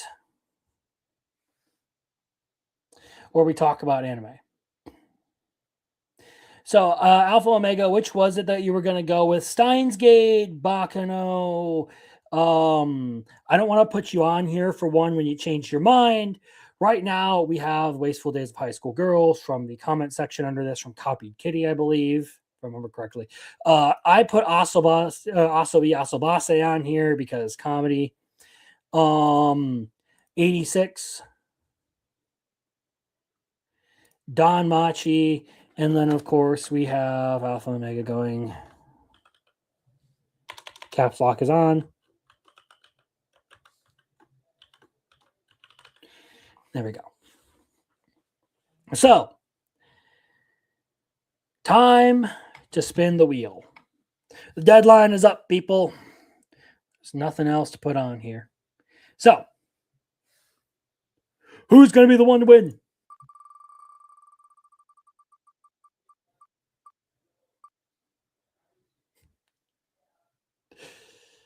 There you go, Jeremy.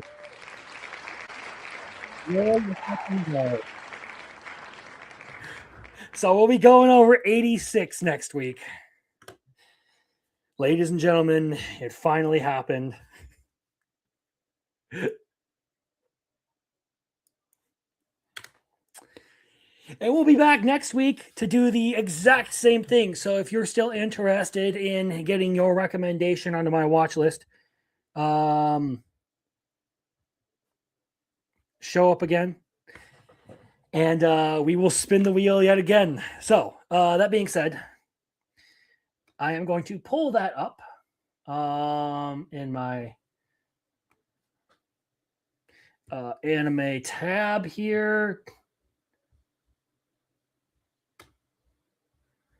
And we're going to ready that up. 23 episodes. All right, that'll be a decent watch. And we will move on into one of the final segments of the night.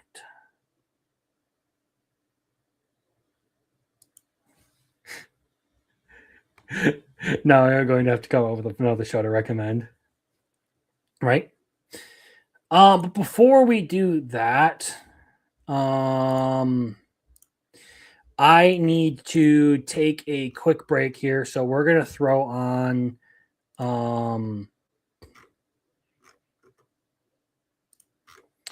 some intermission here, and I am going to go get myself something to drink because I'm starting to feel a little bit dry and everything.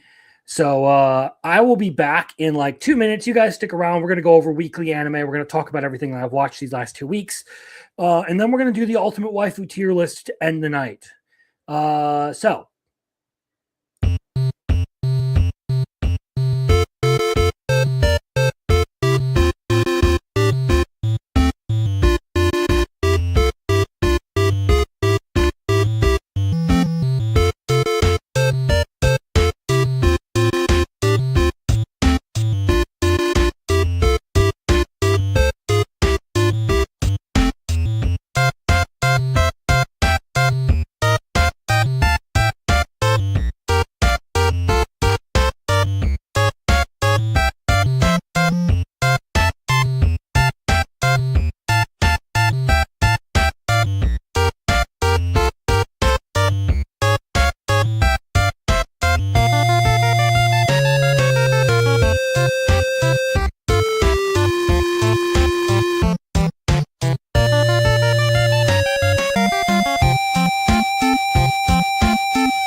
alrighty, ladies and gentlemen, it is time to talk anime.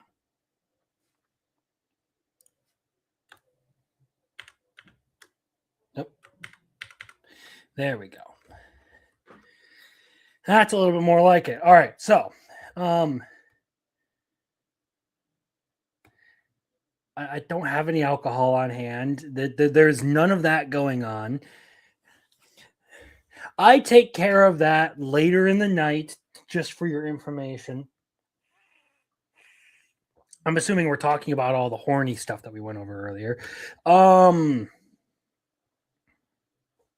Yeah, come up with another show to recommend. Anyway, so this is where we were 2 weeks ago when we left off. We missed last Saturday, so it's time to get into it. And of course, we're going to start with none other than Frieren Beyond the Journey's End. No, I was just getting some water, and also some unsweet tea. That's all I was doing. Like I said, I've been talking so much, and because I've been working outside and everything, it's been like cold and hot and cold and hot. Basically, my throat is starting to dry out, and I'm going to start losing my voice as the night goes on if I don't get something to drink.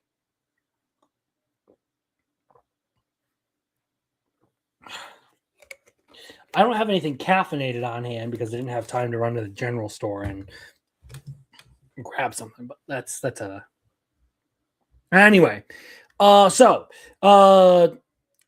episode 6 started off a new arc, and we are introduced basically to Method and Genau, and they're kind of on their way to hunt down this demon that has been a huge problem for the Chivalric Order of Norm. They have been dispatched by the head of the Mages Association herself, Sari, to deal with this threat.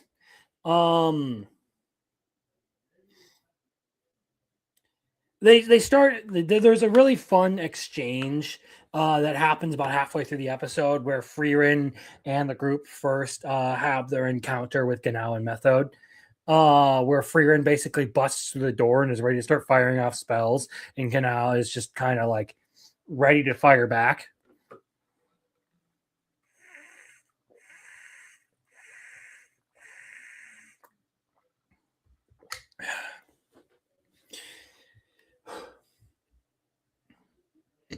So yeah, I mean, honestly, like a little bit of a fun start to the this whole little arc and everything, you kind of get introduced to the situation that they're dealing with.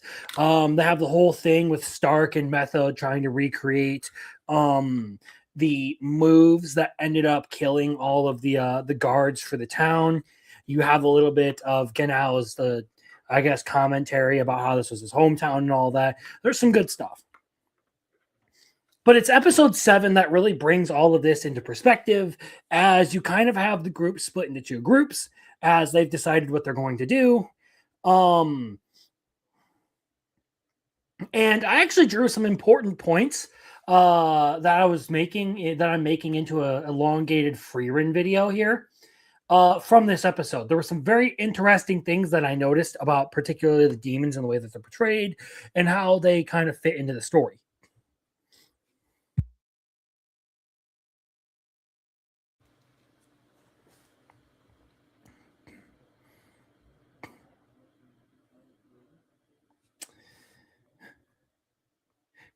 Stark got a guy friend, I guess, kind of.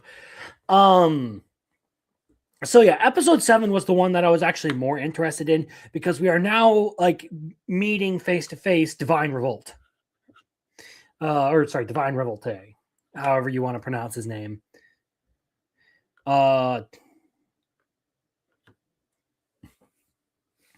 Demons are evil parrots who mimic humans. I mean, yeah, in a very like overly simplified sense, true. But I'm more so talking about like covering some of the controversies that have cropped up over Frieren. That's all going into the video that I'm working on. It's probably going to be an extended one, so don't expect it anytime soon. It's going to take me a little while to get to that, or to get all of that sorted out. But I have started like dedicatedly writing the scripts. I've got about, let's see here. How many pages of introduction do I have in like running through this? 1, 2, 3. So 3 pages to get to the like actual like body of going over like some of the more detailed stuff of Frieren. That's the kind of video that's going to turn out to be. Anyway. So basically everyone has been split up and the demons are now doing their thing. Method is going to fight the swords girl, the katana girl demon.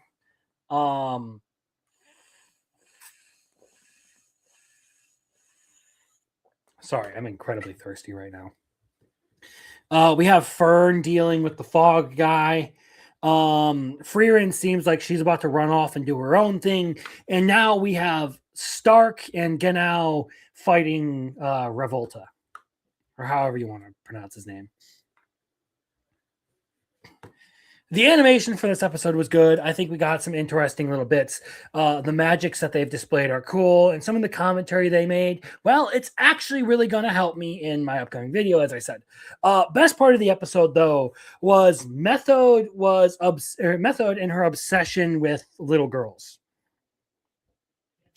And how she wanted to pat Frieren on the head, and Frieren's like, yeah, no, not happening. So Method is just like, hey, I have this grimoire here for this spell that prevents you from getting eggshells in the yolk as you're cracking them.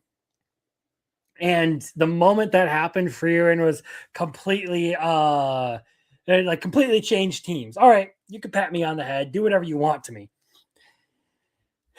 Which then turned into Method giving her hugs and everything. And ultimately, it turned into a tug of war as Method and Fern were trying to pull on Frieren at the same time. And that little bit of comedy was a really fun part of the episode to me. Like, I actually thought it was genuinely really funny. And it's those small moments that I think really do make this series. Because like it just does a really good job of like sprinkling in those silly little things to make for an overall just fun experience. At the same time, you also have the more serious story and some of the underpinning, more universal messaging supporting everything that's going on. The character writing works well. All in all, this is a series that is really, really good in just about everything that it does. You can find some minor nitpicks and stuff. You can point out that certain episodes just aren't as good as others. But overall, I do genuinely believe that this anime is up there with one of the more flawless anime that are out there.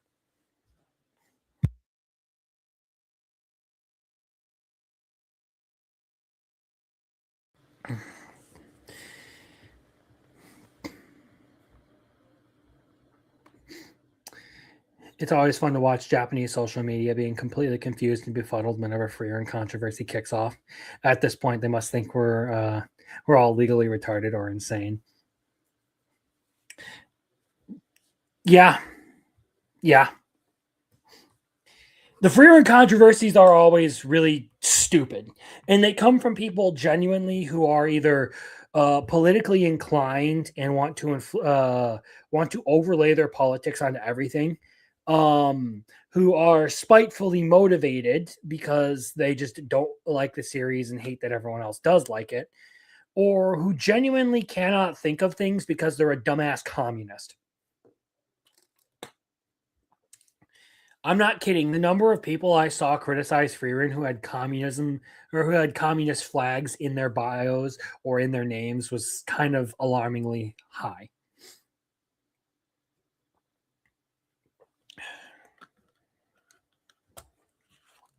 So yeah, it's always interesting to see Freerin discourse kick off, but I'm at least glad we finally fucking moved beyond the whole demons are or the portrayal of the demons is problematic.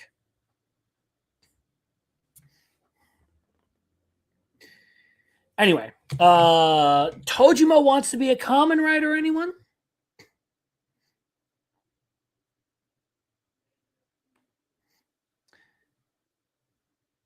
Ervin had a shit take on the show. Very normie and touristy, not political.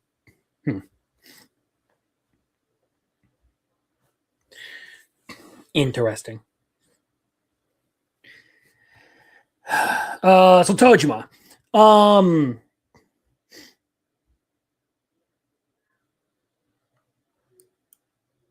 So we last week with episode 21, Nakao, our Yakuza guy, faced off against Raiko. And in round one, he got his victory. He actually pulled off a good fight in that situation.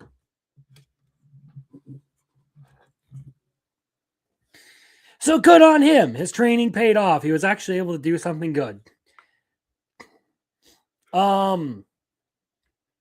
We then, of course, get Raiko's whole backstory and her, fight with an MMA fighter who was talking shit against her and how she, just beat the shit out of this woman. Meanwhile, while all of that is kind of going down, Mitsuba is busy infiltrating the talent agency that all of the idols are working for that Batman has taken over. So there's a bunch of craziness going on there. And then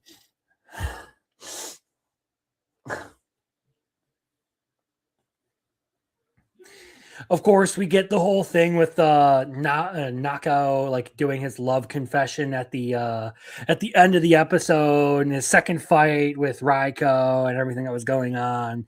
And then he basically just scares her off by constantly confessing to her and he gets rejected, spiritual damage, all that kind of stuff. Fun episode. Tojima is literally like,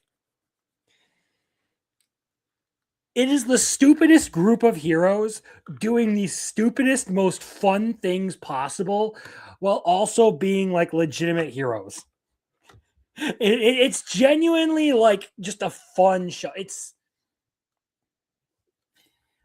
wildly entertaining, and I'm really gonna miss it when it's over because this series has been hilarious. So that basically brings us to today's episode 22.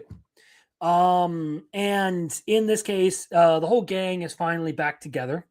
Tackle shows back up and seems like she's doing great. They're all chilling at the bar and everything, going over their plans to infiltrate Shocker, the Tokyo Dome concert, and like basically disarm the situation and all that. And of course, the predictable thing does happen in here, in that Nakao's thugs are still around and alive. Like, that much I figured was going to happen. Like, I figured they got turned into shocker combatants. But it kind of seems like they're about to go have their full-on fight there. And things are about to start going sideways. And now I believe there's only 2 episodes for Tojima left. I could be wrong on that, but I'm kind of curious now. If I go over to my anime list and find Tojima Wants to Be a Kamen Rider.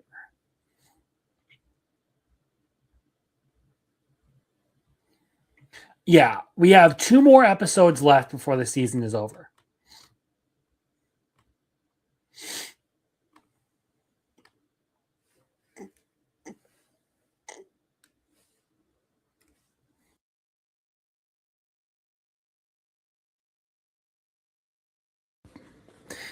I'm wondering how they're going to resolve all of this in like the next 2 episodes. Because it feels like there is a lot to do.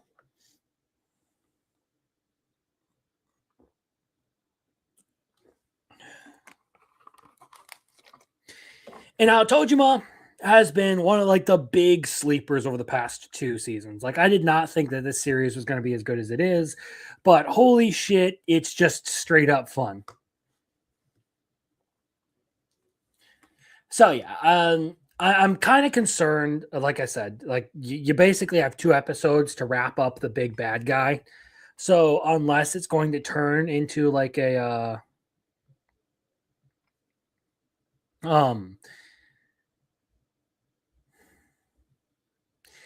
this isn't over yet, and the villain just sort of flies off, and then you get a season 2. I'm not sure how they're going to conclude this. It feels like they're drawing in on a conclusion, but not necessarily finishing the whole story, if that makes sense. Like, they're getting to the end of an arc, and they're going to basically diffuse the situation in these next couple of episodes, but I don't see how they could have this whole thing like completely end within 2 episodes.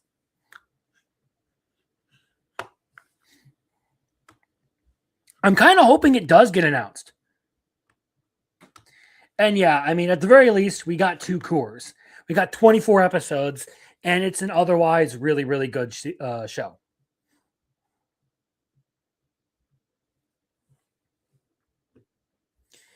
I do not regret having it up here. It is like a 9 out of 10 kind of series. So I don't know why you're not watching it. It is one of the most slept on shows right now. Let's see. What's Tojima at right now? A 7.57. This is criminal. What the fuck? What are the reviews on it right now?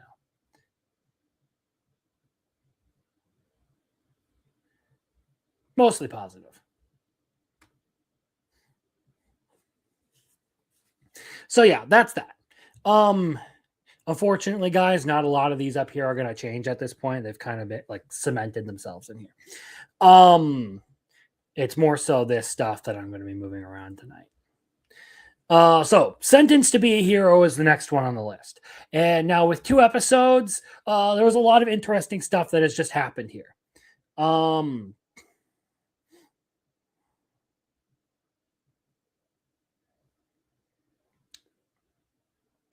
So, episode 8, which would have been last week's episode.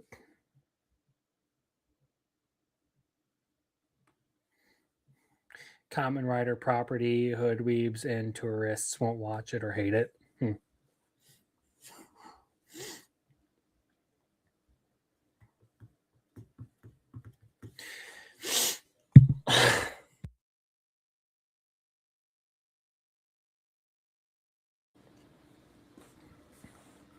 Ugh. Anyway, so episode 8, which would have been last week, local military basically suffers massive blows. They start this episode off kind of like doing a whole like staff meeting where people are talking about how like sniper units got absolutely decimated, how like troops that were stationed there had been taken out and all that. Basically, there were a bunch of problems with their operation as they were going about it in the city. The assassins, on the other hand, have now kind of reformulated into a new strategy and how they're going to handle things going forward. They have kind of like shifted gears and are going to move to a different way of going about achieving their goals.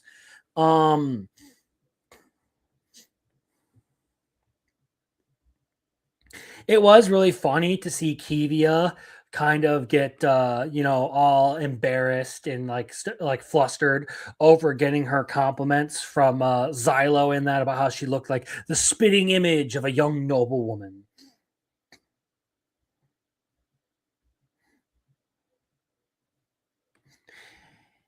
I think we'll get to that a little bit more when I start talking about the second episode. But as far as like this first episode that I have to go over here, we do have some really interesting implications with getting Dota's backstory and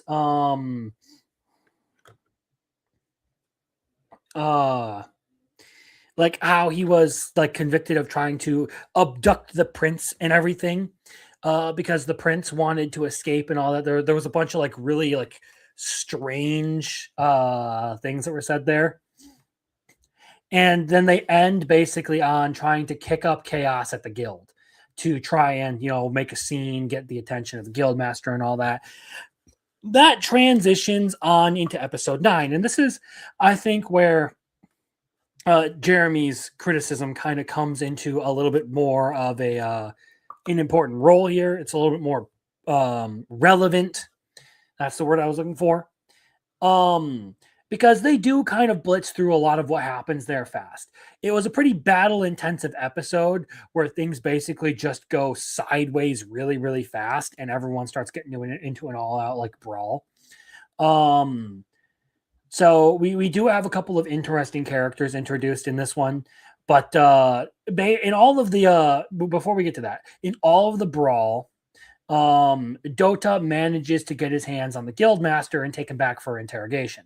Now he basically gives them what he thinks is a bunch of throwaway information, but Kivia recognizes something in all of that, but isn't able to confirm before a big guy with a big gun starts wreaking havoc on everything, and people start, evacuating the area.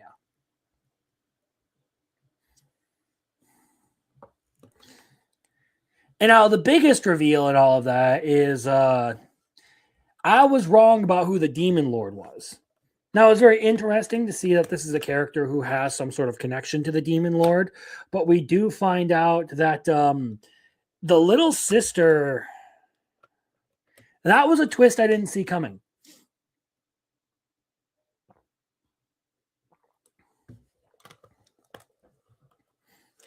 That was by far something that was outside of what I had expected. So I hats off. You did well. And just because I can, let's see. I believe I can do this twice a month. And just have some fun with it and throw that out there.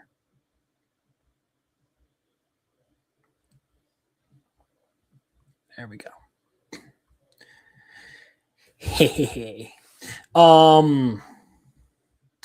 Anyway, all in all, the story has really started to like come out with this one. I think it's gotten better as it's gotten into more of like the actual meat of what's going on. It's given us more and more information. Not anything that we didn't kind of already suspect, but it's done a really good job of reaffirming things. And the few twists that we've actually gotten out of this, particularly with like the younger sister being Spriggan and all of that, good stuff. I've liked the action. I've liked the character interactions. I'm just sitting here hoping that nothing happens to the to Xylo's fiance, because I actually kind of like her character.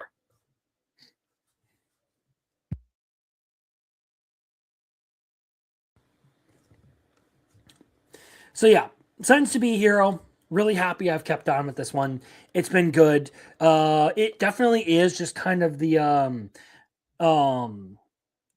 just kind of like a flash fest in the beginning, where it does rely very heavily on action and animation to sell itself.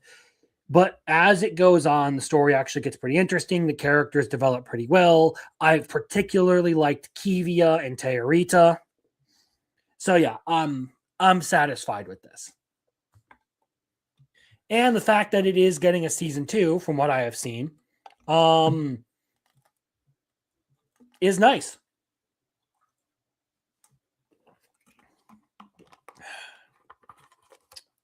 It's all my tea. No more tea.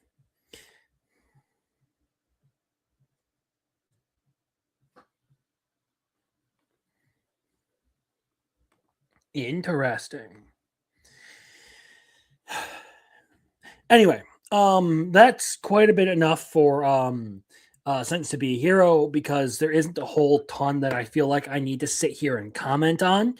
The show can speak for itself. I don't want to sound like a broken record too much. So, Kaya-chan isn't scary. This is another one that has been just like beyond my expectations in how good it's been. So, last week's episode was kind of fucked. We got the whole like hospital ghost thing going on with all the babies and all that, and Kaya has that whole like interaction going there.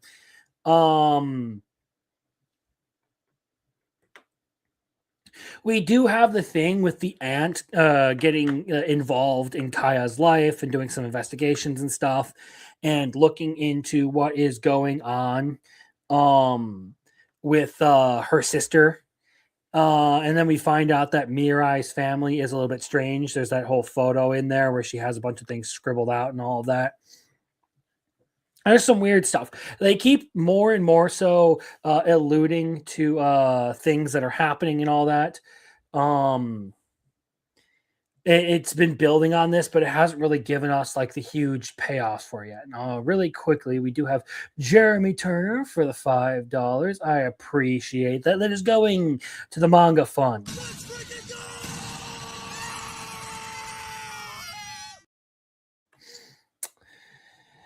Jeremy says, oops, I got to bounce, but great stream. Can't wait to hear what you think of 86. All right, have a good one.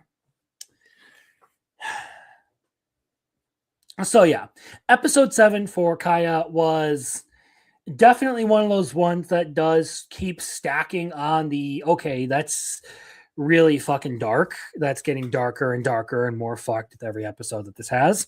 This is not the childish preschool antics that I was expecting out of this series. This one is genuinely kind of messed up.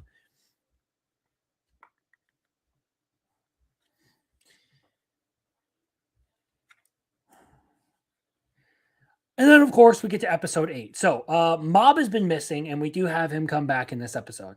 Although he is possessed and is ultimately saved by his master, who is a wandering psychic, who we are now introduced to. We get some info drops on, the Ebisumori family and how apparently they are in a renowned line of shrine maidens, and they have some sort of secret power that they're supposed to keep locked up, because they don't want something that powerful, just running around doing its own thing. We do have a kidnapper trying to, to abduct Kaya, and she has her whole thing where she tries to deal with him in the normal way she deals with scary things, but being a child, she can't really differentiate between the monster and the evil man. So she doesn't realize her powers don't work on people.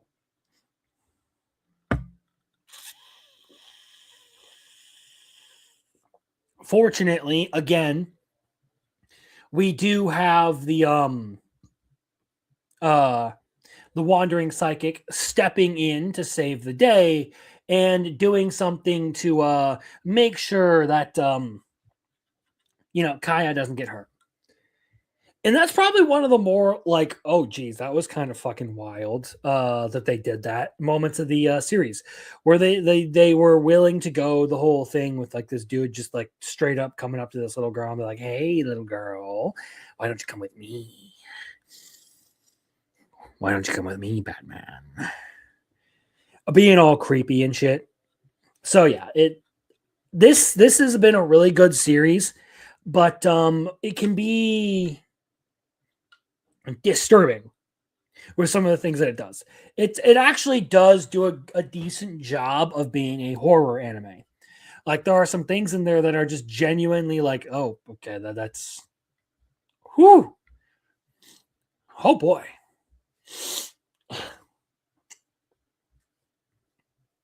So yeah. Tojima, Kaya-chan isn't scary. Definitely have been series that have been way beyond my expectations. Then of course we can talk Medalist, and this is one that I didn't fully catch up on before tonight. So unfortunately, we only have episode 6 to talk about. I did not watch today's episode because, well, I was hungry. I needed food, and I had a bunch of other chores to do. So this, and I believe it was Scum of the Brave, I am one episode behind on still. But otherwise, I am all the way caught up. So, Medalist episode 6 was one of the funnier episodes. It returns a lot to the crazy interactions that we get out of Inori and Tsukasa. There was really funny shit that was going on between, Tsukasa and Inori, where Inori's really, really trying not to smile like a goofy little kid as she's watching Tsukasa do his ice dancing and ice skating. And he was basically doing all of those things because he enjoys seeing her happy about it and being impressed with it. And when he doesn't get that whole reaction, they basically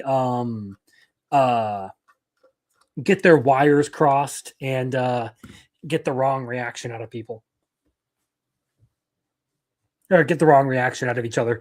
It was really entertaining. Again, you do get to the whole thing of like Inori perfecting more difficult jumps and all of that. The very funny interaction that happens with the junior high school girl, where Inori is just like, I have abs too, and then complains later about having to show everyone her belly button.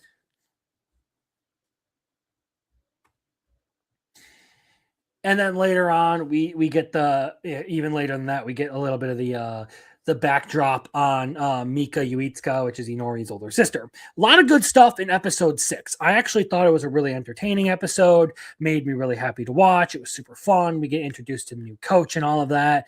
Cool stuff. Kind of looking forward to today's episode. When I go to bed tonight, I will probably catch up on that. But yeah, good episode, solid show. Has been just as good as the first season.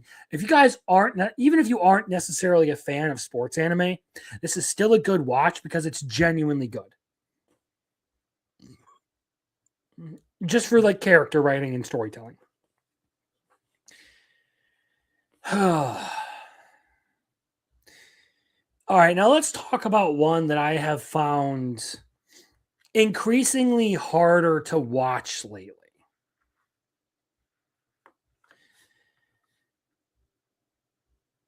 Oshinoko. And now I do think that this show is good. I don't have any qualms about it up to this point. I think it's been written very well. It's done a really good job of dealing with a lot of the show business drama that happens and like all of the awful stuff that people get into, all of the bullshit and all that.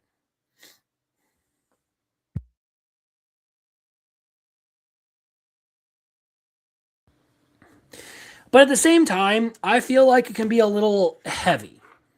So episode 7. Let's specifically talk that for now. What the fuck did I just do? No, I don't want to. Okay, there we go.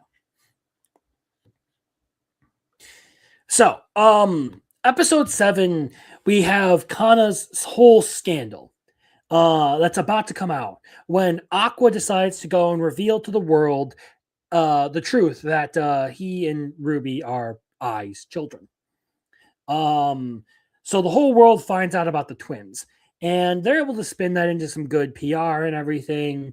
Talk about how like they're carrying on their mother's legacy and like trying to, fulfill her wishes for them and all that.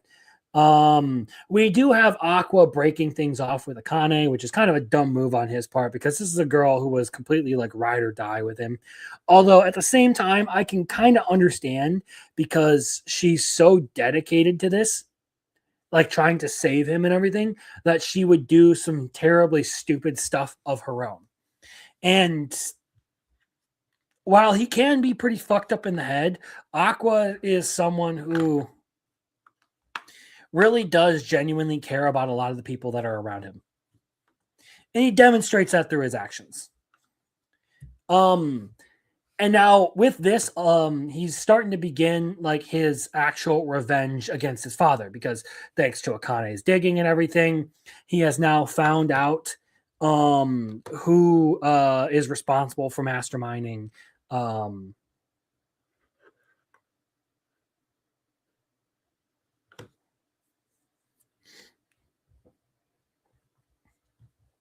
like all the murders and everything. And yeah, one of the big things that I have a complaint about when it comes to Oshinoko is not necessarily like the darkness of it or anything, because it's been kind of like heavy like that throughout the whole thing. It's more so that now that I kind of know how it's going to end, I find it less and less palatable to sit through these things the more I watch it. Like, I can acknowledge that the series is good, but I'm kind of just like knowing that how this whole thing is going to end basically as a train wreck. It's less and less satisfying to me to sit through these things, hoping that there is some light at the end of the tunnel. If I was completely ignorant of everything that was going to happen, I would probably not have the same complaint. But it's basically like, why would I sit here and pretend like this is some sort of happy situation when it's not. And I am going to step away here really quick again. So I will be right back in a couple of minutes.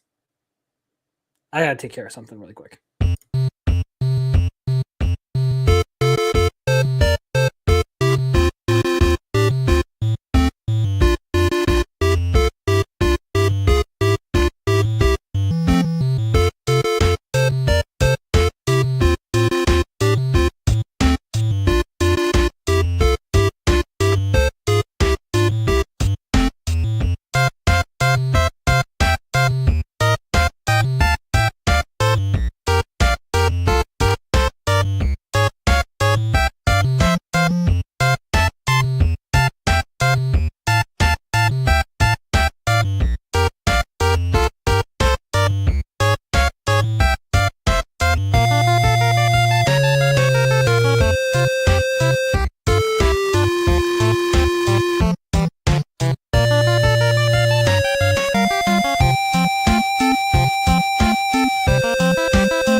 Okay, we're back in business.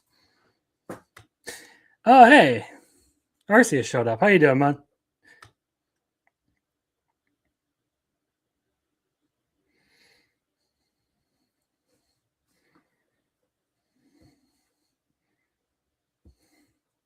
And yes, I'm very aware of this. I watched the entire drama over the ending of Oshinoko go down, and that is why I'm sitting here just waiting for the train wreck to happen.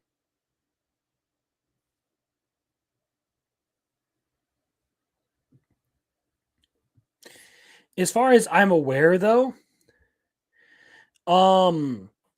what I seem to see about this was that it was Mango, the artist, who wanted to end things a certain way, and Akasaka was the one who just went the way he wanted to and ended the series that way. So it was actually the writer who did that, and not it wasn't necessarily the editor's fault. It was a conflict of interest between the artist and the writer that kind of spawned that.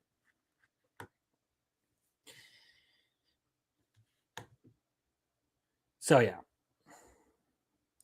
don't need that or that. We can close those tabs out, and we can get back into it. So yeah, Oshinoko. So basically, episode 8 is where we left off when I went to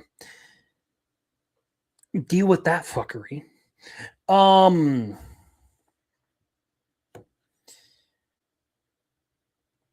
Family squabbles.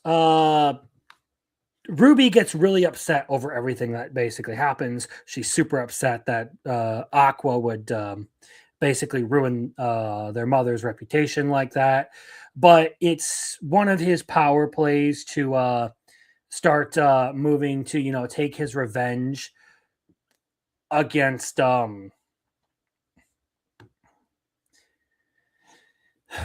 his father. It's all playing into his idea to, make this movie about everything that happened and kind of like start to expose it. And then of course we do have dad going out to basically kill the actress that they were going to hire as part of their cast. So yeah, there's some fucked up stuff going on with this. All in all, just because I know how this is all going to end, I don't feel like sitting here just watching a bunch of characters suffer through the horrors of the entertainment industry becomes something worthwhile to me.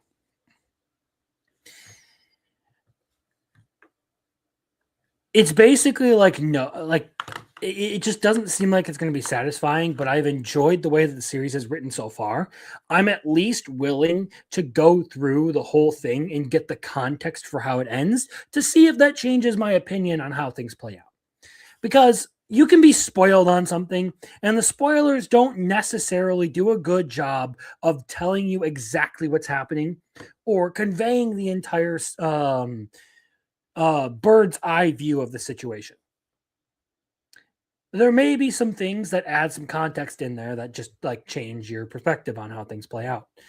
But who knows whether that's going to be the case. Either way, when it comes to Oshinoko, I do want to move it down here. Specifically because it's just not as fun for me anymore. It's still very like a must-watch series right now. I think it's been very good. Especially in light of the things that have been happening with Shogakukan. But yeah, it's not been my thing lately. So let's talk about you can't be in a rom-com with your childhood friends. So, episode 8 is the festival date episode. And best girl Tsundere Akari she's fantastic. I love her. She's great. They basically set this whole thing up where they're trying to force AU to choose. and they're trying to force this guy to pick between them. Basically, like, you either love me or you love her. And things go sideways. Shio ends up helping a bunch of people and isn't able to make it in time for the fireworks. Well, meanwhile, Akari and AU go off searching for her because they don't want to leave her out. In the midst of all of that, you do have the allusion to the new girl that's going to be introduced soon. And they have their whole, like, power of friendship moment where they all get together. It was a good episode. I did think it was very endearing to watch, again, Akari do her whole kissing practice scene where she's sitting there, like, acting like a goofball.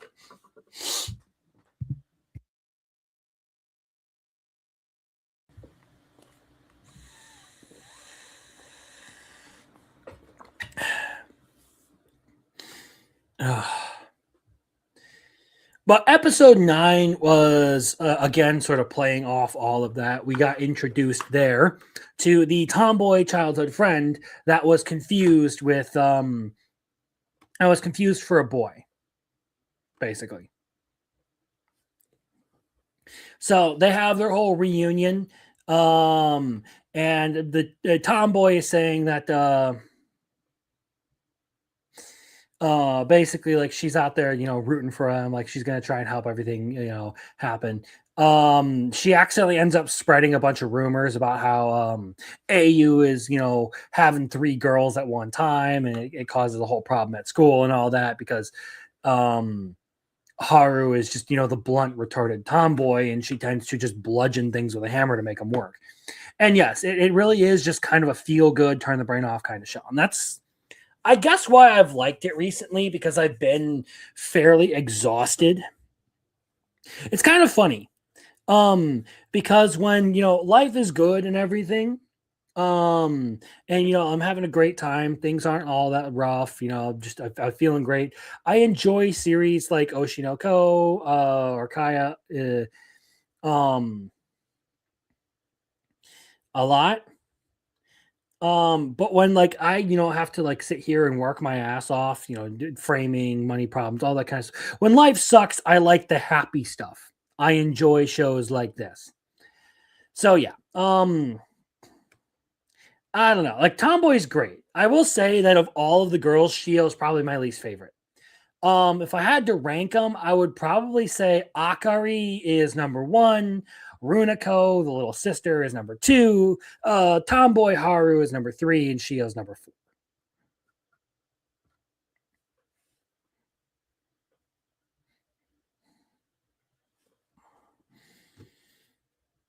But yeah, this series, feel good one, definitely works. I like what it's been doing. And I like that they, have a good cast of characters overall, most of whom I actually really like. Shio's just kind of there. Sorry.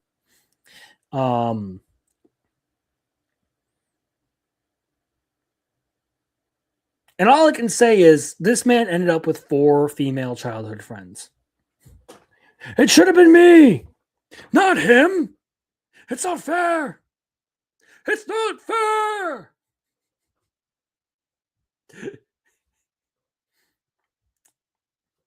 Anyway, moving on to My Hero Academia Vigilantes. So we finally get the end of the Aizawa backstory. And we do get a pretty purple hair is my favorite so far. Brown girl. It's going to take her place, though. The Aizawa arc is finished up. And now I did enjoy it, but this is one of the points that was kind of raised on, I guess, the breakdown, was effectively that why did they not include the Aizawa stuff in the main series? Why was that cut out and put in Vigilantes? It does not feel right to have something as important as Aizawa's backstory be in the spinoff. It feels wrong. Now, it did give us a good fight and a little bit of, like, interesting context and everything as to what's going on with, like, Aizawa and what his motivations are. And we do actually get to see him, like, start to play the role of a hero. And as much as I did like that whole arc, I'm still sitting here like, give me Hobo Batman, please. Because that's really the heart and soul of the series. I want Koichi, Popstep, and Hobo Batman to go beat the shit out of a bunch of villains, okay? Now, with the next episode, they have transitioned into the Captain Celebrity arc. He's getting his whole send off. It looks like he is about to get targeted by the villains here. Yeah, Speed Freak is basically plotting some shit.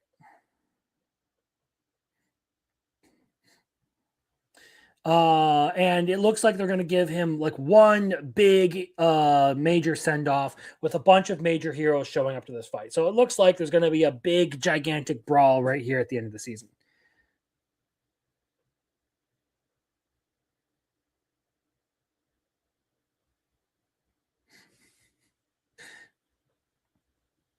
The big thing, though, that I appreciated about this latest episode is they actually gave Captain Celebrity a couple of really good moments. Like, they actually gave him some genuine good guy moments and made him out to be a little bit more than just some colossal douche nugget. So that was cool. We also got to learn a little bit more about how his whole power works and everything. So it's going to be interesting to see what goes on with that. But yeah, as far as killing the momentum with the story, will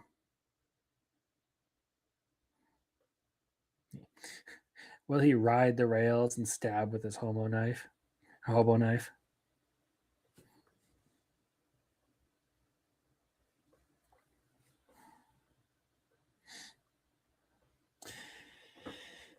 I don't know. All I can say is that Hobo Batman is prone to punching people first and asking questions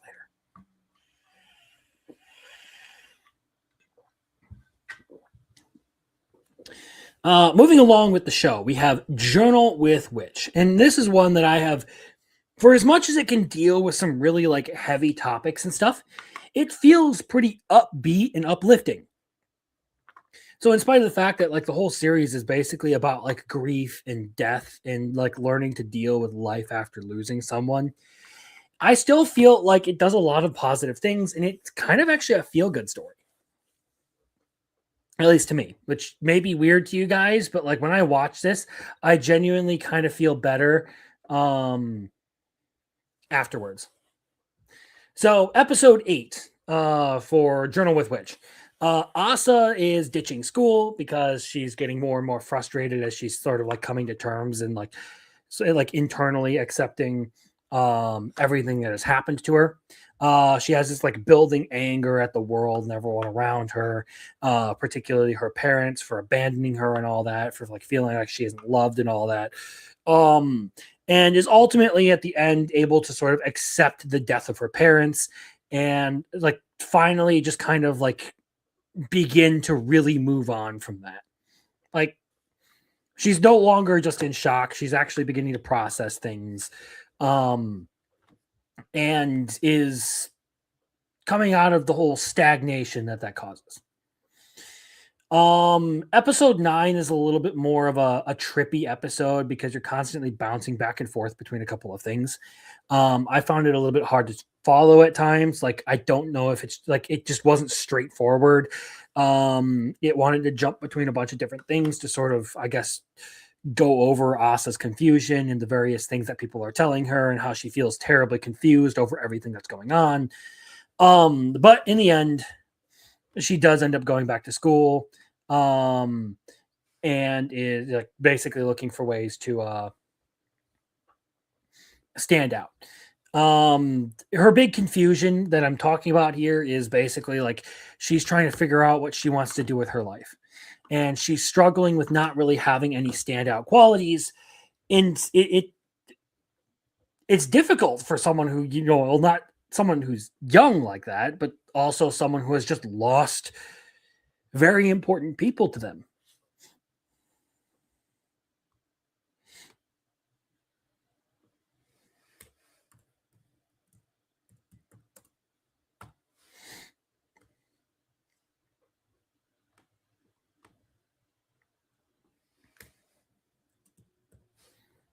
Sorry, I just want to make a couple of annotations here for next week's episode.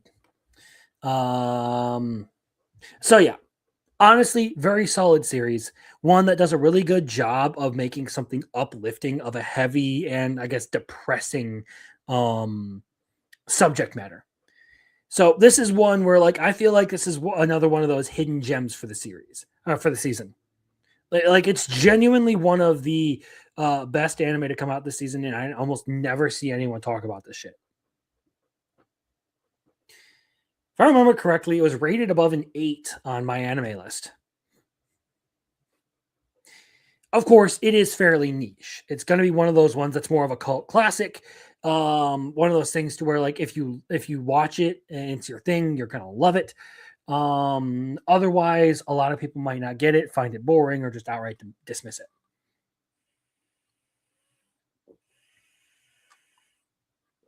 I mean, hell, I almost did that at the beginning of the season because I was just like, all right, I'm not really particularly interested in it. But it ended up being one of my one of the ones that I've been most impressed with. Oh, I've been doing so much framing. Oh. My body feels so fucking tight, dude. I need to stretch. Anyway, you and I are polar opposites. So, episode 7. Let's start here. So, we get Nishi and Yamada in this episode. So, Yamada is the guy who really likes to see girls smile. And Nishi is the girl who's super shy, who has a heart, who is in the photography club and everything.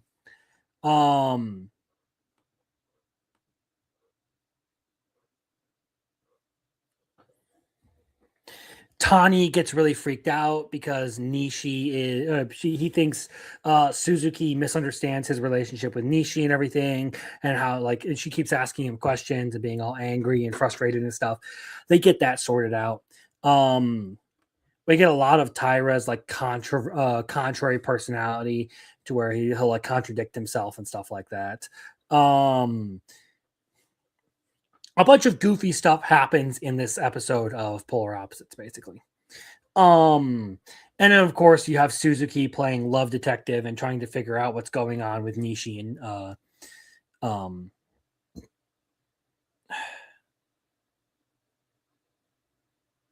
why am I blanking on his name now? I literally was just saying this. Why am I completely blanking on his name?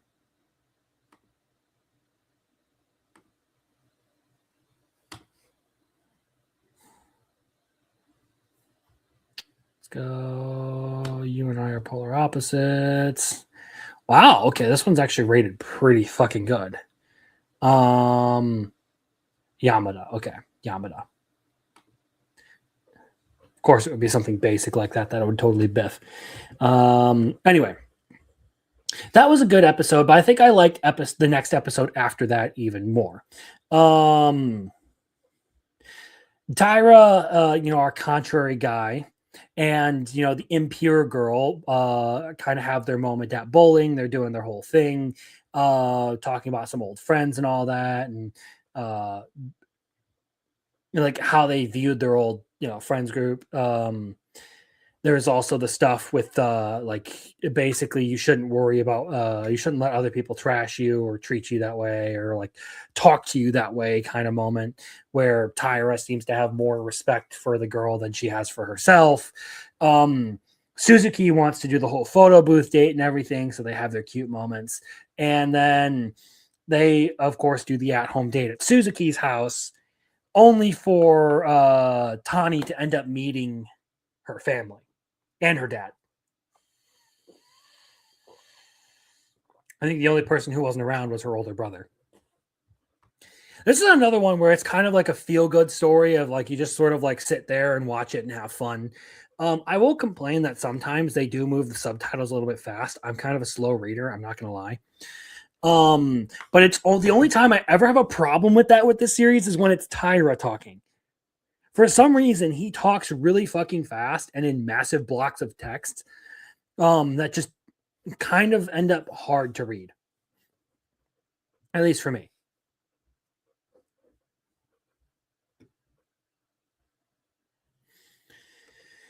So yeah, I do enjoy this one. Again, though, it kind of can vary for me, but it being rated at an 8.2 on my anime list is pretty impressive. I think I like this one more, but this one's still fun. I still enjoy it. It's adorable. And just all around another good feel good series that you can get behind. Scum of the Brave. So I watched the controversial episode for this one, but have not watched the next episode after that.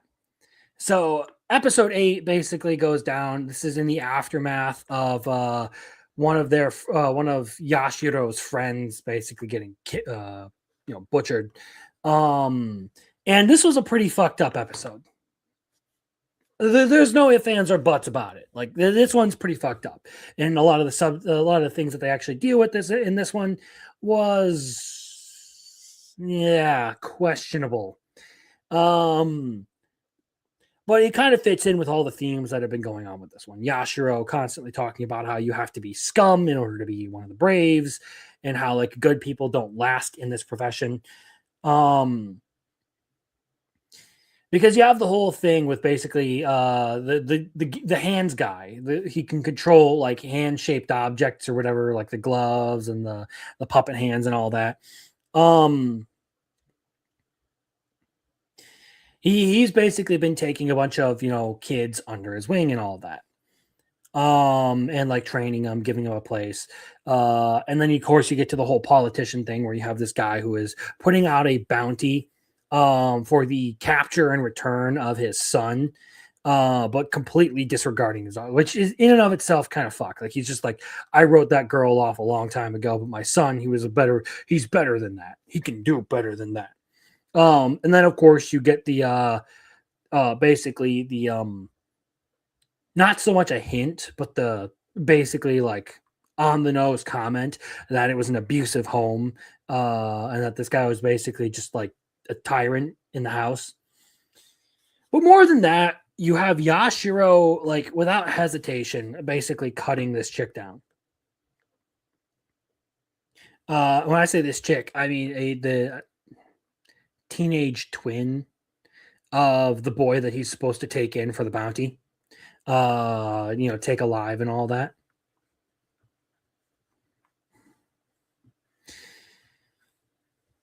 And honestly, I really liked the episode as much as I think that there's some horrible stuff going down in the episode in that. I kind of like the way it just sort of like screwed and not screwed. It showed the really like dark and fucked up elements of just the world of being a brave. Again, like Yashiro's decision to just like straight up cut this chick down. I don't think you have much to support any sort of argument in this. Like he basically just been like, yeah, fuck it, whatever. I'm just gonna kill her. Like no ifs, ands, or buts about it. You could probably extrapolate and assume that this is a character who or a person who had likely killed in their past and done some sort of like criminal activity or whatever. You can probably assume that like they weren't a good person themselves, but they're still a kid.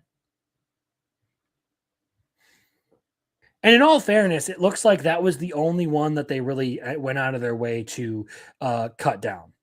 In all of the other instances, they seemed to specifically avoid killing the children that had been taken in here. So it kind of presents this interesting question of like, what the fuck is the line here?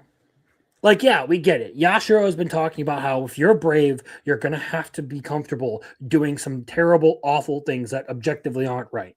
Like, you have to be a piece of shit to be a brave. Kind of lives up to the title of Scum of the Brave.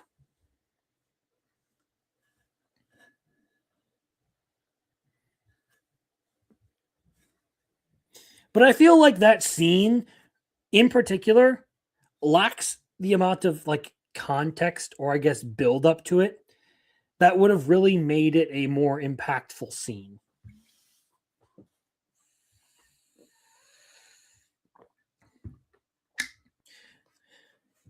Because it really does just feel like it was, the death in a vacuum to sort of emphasize that like this dude is kind of the piece of shit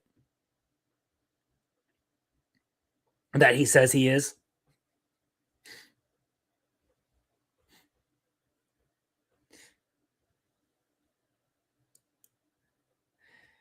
Yeah, Scum of the Brave. I'll see how I feel about it by the end of its run. Right now, I've been enjoying it. I've been cool with it.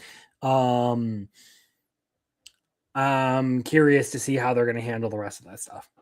I'll probably have to watch today's episode after I'm done with the stream. So, let's move on to Tamon's B-side. So, episode 9. We get to, the whole Kinoshita thing where she's basically going over how she can devote herself to, all her fan activities and all that, but like when it comes to studying or anything, she's not particularly stand out. Like she doesn't have the enthusiasm for it. We do also get to see that Tamon is kind of like getting closer and closer to the other guys who are in the group, and having some fun with that. At that, actually being able to get along with them a little bit better. In all of that, of course, we do have Ori considering like the whole scene from episode 8 where like he's confused over whether it's a kiss or not.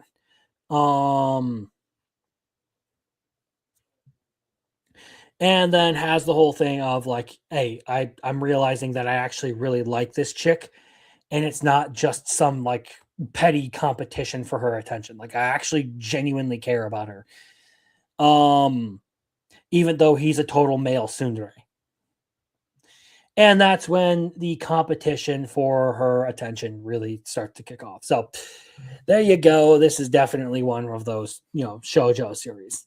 Episode 10 comes around, and of course, we do get the next member of the group introduced. And this is the blonde guy who acts all goofy and young and stuff.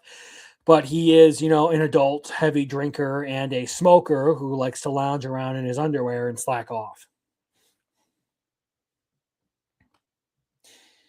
We do find out that the new teacher at Kinoshita's, Utage's school is the ex-girlfriend of this member of Face, and that there's some, history between them. There are some things going on there.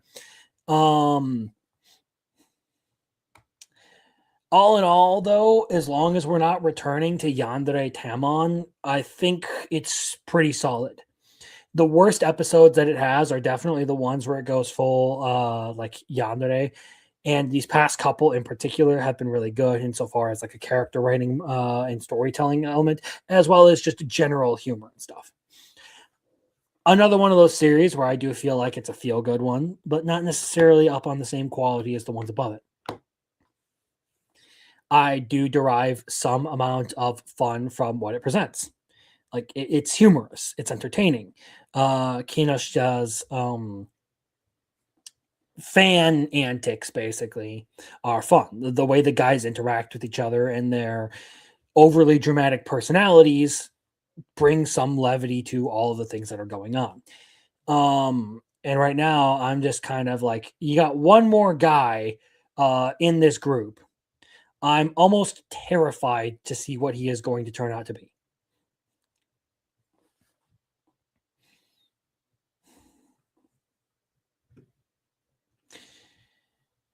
All right, let's go to Wash It All the Way. Episode 8 of Wash It All the Way.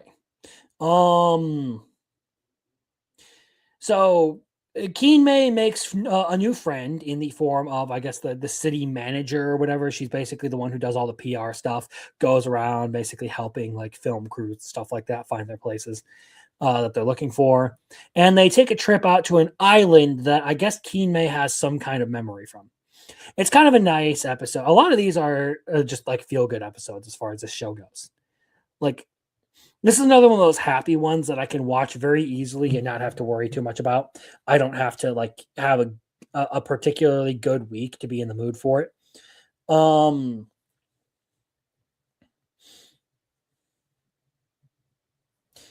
They do the whole photo shoot thing, and Keen May ends up being a part of the magazine and all of that. But again, we do have that whole thing where it kind of alludes to the fact that there are some memories still like lingering in the back of her mind that she can't quite pull out there.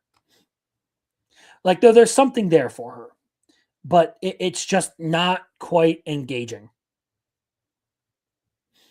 Episode 9 begins to reinforce a little bit more of that as we get the whole bad weather episode. Keen May's terrified of thunder and all that, and you do have Kyusho like around to sort of help her with a bunch of the things that happen during the storm.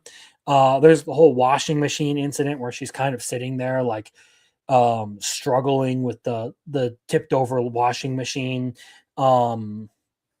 which is kind of weird. I don't know what they're trying to insinuate with that, but they do have that interesting moment where he goes out into the rain and helps her lift it back into place.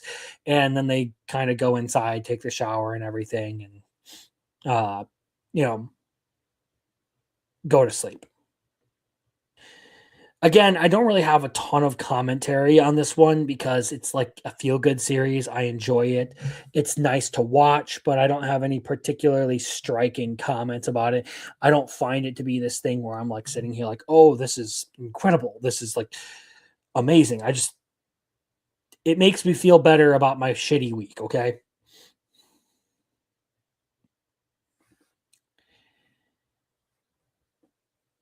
Shibo Yugi is the next one on the list. And this is one where I feel like I almost kind of want to like put it on the binge list, but I'm not gonna. Like, we're basically getting the beginning of this next game here with the whole Candlewood thing, and you have a whole team of like pro players. There's a whole team of noobs, and there is, of course, the one hardened killer on the team of noobs who knows what she's doing, who is out there to try and like get everyone through, and is basically like sledgehammering them into the state of mind to where they can actually try and win this game. Of course, it doesn't really work out very well for them. They basically get jumped and get their shit rocked to where there aren't very many of them left after a little while.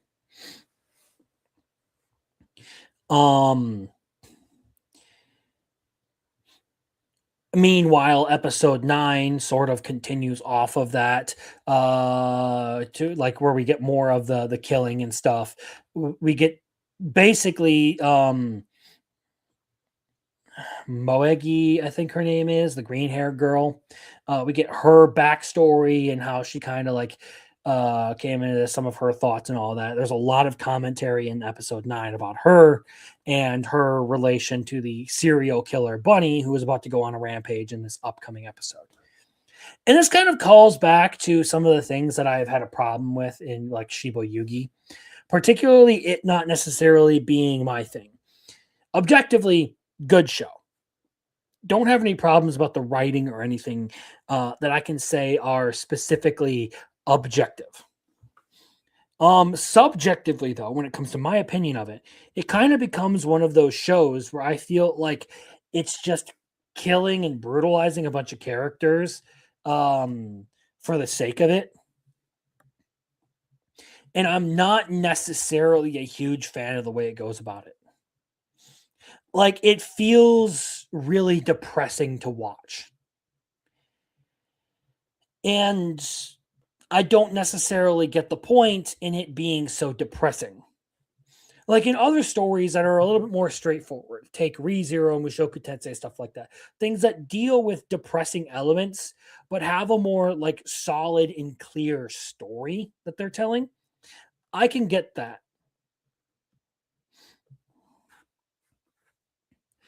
But with this, I don't necessarily know what it is attempting to do. And I don't know, the commentary feels like it's a little bit deeper than I guess I want to devote thought to for this one. So I'm just kind of sitting here like, Do I just set it aside and binge the whole thing and think about it when I'm actually, in the state of mind to like sit through all of this? Or do I keep trying to bludgeon myself into the state of mind to actually get through this and contemplate it and give it the thought that it very clearly deserves? That's where I find myself on this one.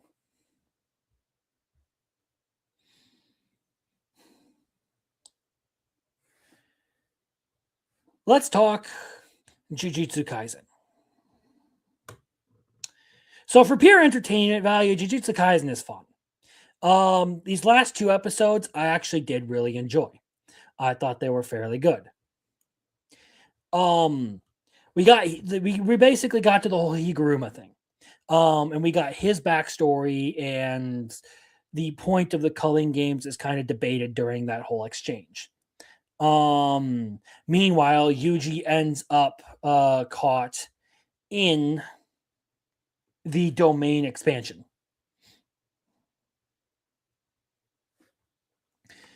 Which is, Higuruma's whole thing, is he uses his domain expansion to limit his opponent's abilities, and then goes on the offensive with his ridiculous abilities. He catches on to being a sorcerer really quickly. And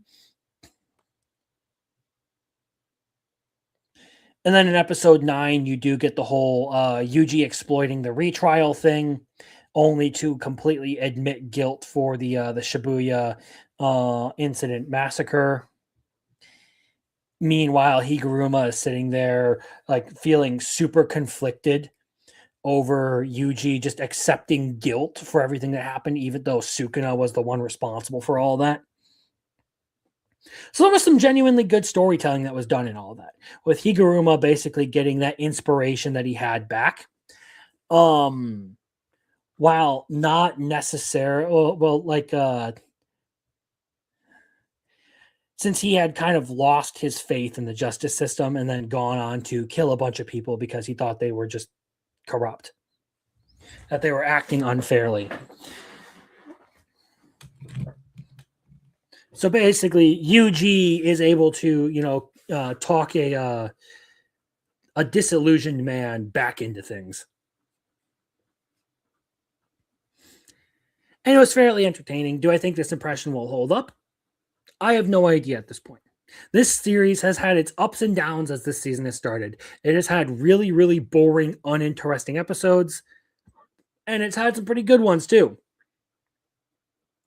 I won't necessarily say that this is the most fantastic thing out there, but I do find a good chunk of entertainment in it.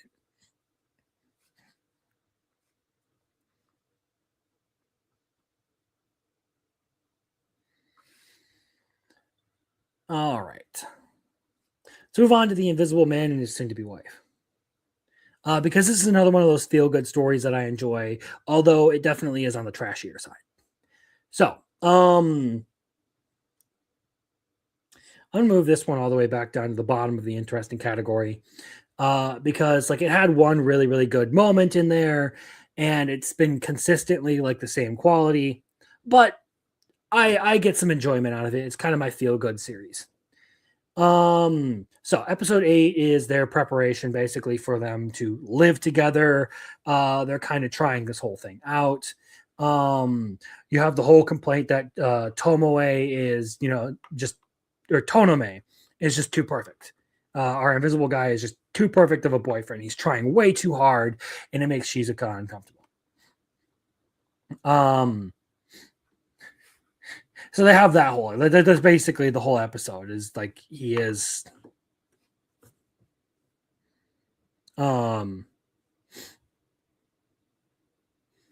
trying too hard because he has his own past traumas and everything. And he's really trying not to freak her out. A lot of that comes to light in the next episode where you have the whole hot springs date and then the hotel haunting. They basically get a free room with a private bath and all that. We get a little bit into Akira's trauma, and they have the whole very lackluster mystery at the hotel that I'm even as someone who likes the series, I will say that that whole thing was very, very lackluster. And since the detective thing does play second fiddle to the romance thing, um, it isn't really expounded upon. I don't think the author really knows necessarily how to deal with making a mystery, but they're not horrible at writing romance.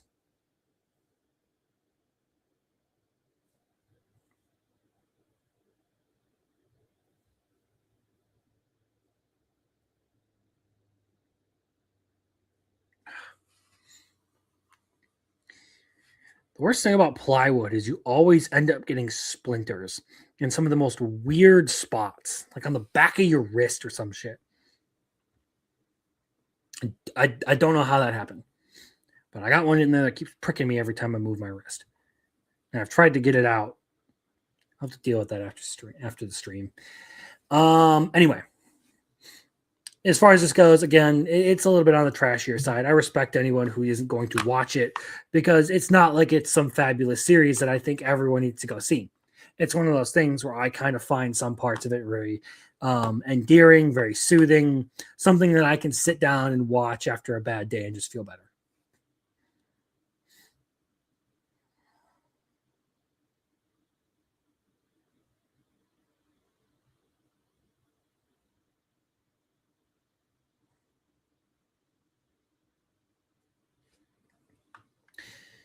All right. That being said, the next one on the list is actually the Holy Grail of Eris. And I know I've ragged on this one for not necessarily being the greatest thing, but I feel like these last two episodes over the last couple of weeks have actually had some really, really good payoff for things. So I'm going to move this one up for the week, or for the time being. So episode 8. I actually felt like there was a decent bit of payoff in this episode alone. Not that this whole thing was like perfectly executed. It still is kind of rushing through things. But it did make a turnaround here and was a fairly welcome twist in a lot of ways. We learn the biggest thing that we learn in all of this is that Scarlett's execution was not just some like pointless bit of murder. Like it actually ended up being a necessary thing in the grand scheme of, you know, the political landscape. We are also in this introduced to, well, I mean, we also get a little bit of like the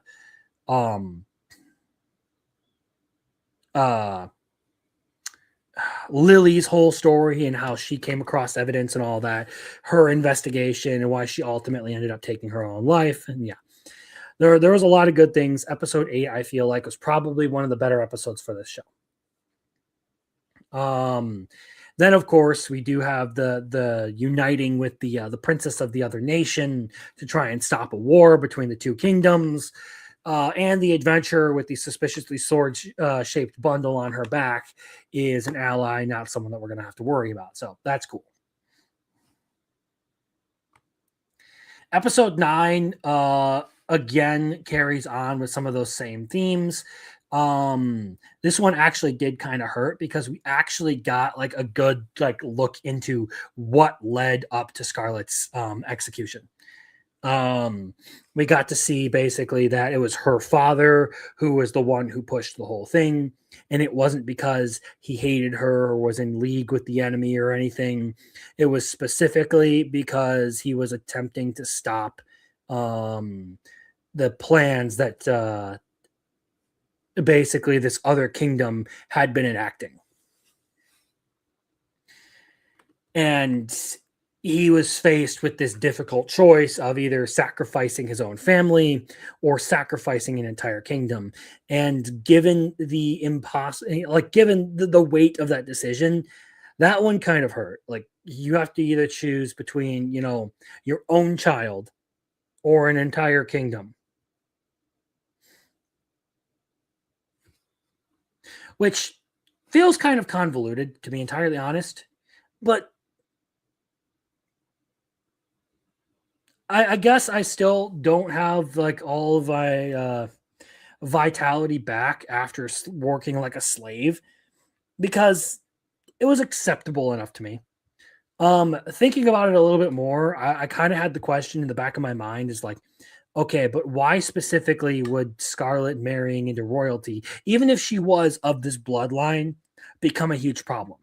Like, isn't it only like a huge problem if she is on their side? But I guess they have some sort of like bullshit way of like using that as a pretext for war or something like that. I I don't know. It seemed really, really shaky, but at the same time, like I guess if I go back and like watch it again, maybe I'll have a different opinion on it. But either way, I enjoyed it. We do, of course, get like the later parts of this with the secret ledgers and all the stuff that they're working on, trying to figure out what's going on. In these episodes, we do get the reporter lady showing up and handing over everything they know about the current crown princess.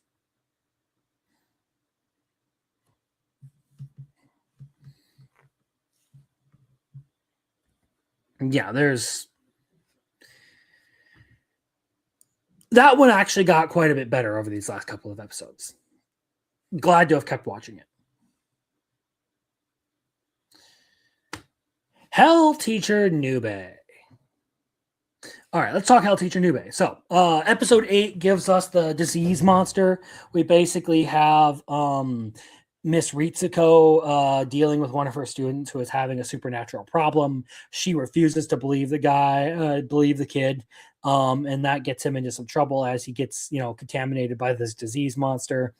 In spite of the fact that he's consistently trying to get Nube to help him with it. The whole incident does end up earning Nube a little bit of a few brownie points because he's actually able to defeat the monster, save Miss Ritsuko and all of that.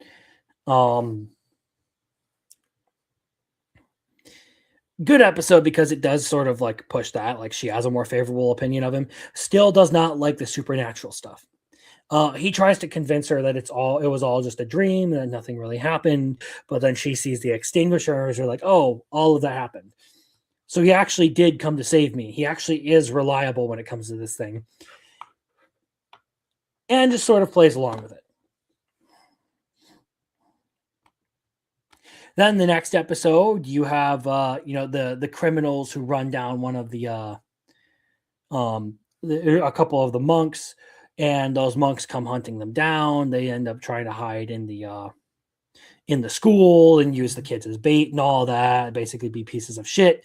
Nube is able to save the kids, and this one's more episodic in nature. So, I mean, like, I would say that it's definitely worth a watch. Just don't necessarily expect there to be some big elaborate plot going on, at least not as far as I've seen into this. It's more so a series that is just kind of like a supernatural monster of the week kind of thing. It deals with a lot of Japanese lore. It's very entertaining. I like Nube as a teacher. I think he's great. The cast has been pretty good thus far. I wouldn't necessarily say it's the most amazingly crafted thing. It's cool. Like, again, I watched this, did a whole review of it. I do say that it is worth watching, but it definitely does lean towards, I guess, catering to a younger crowd because some of the storytelling does feel like it's a little bit more haphazard or early manga-esque.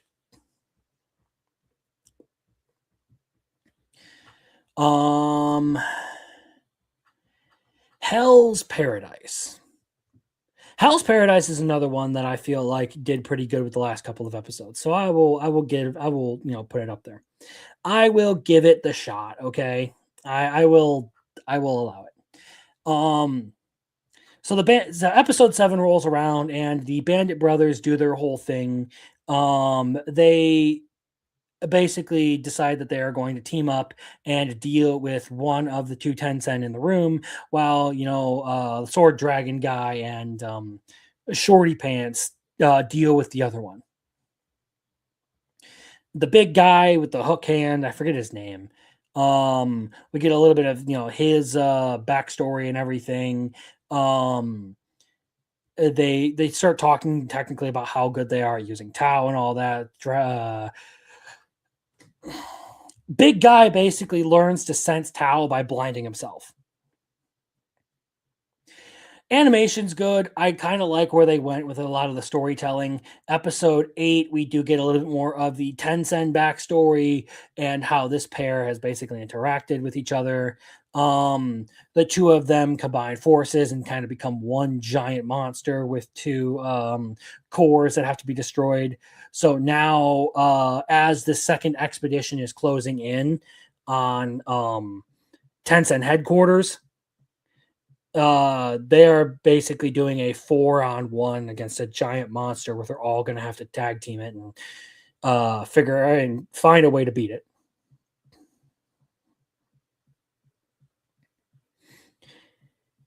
Those last couple of episodes were pretty good. I have a better impression of it now than I did with the beginning of the series. I felt like it was pretty meh up to this point. I don't know if I would say that this is ever going to be a must watch for me, but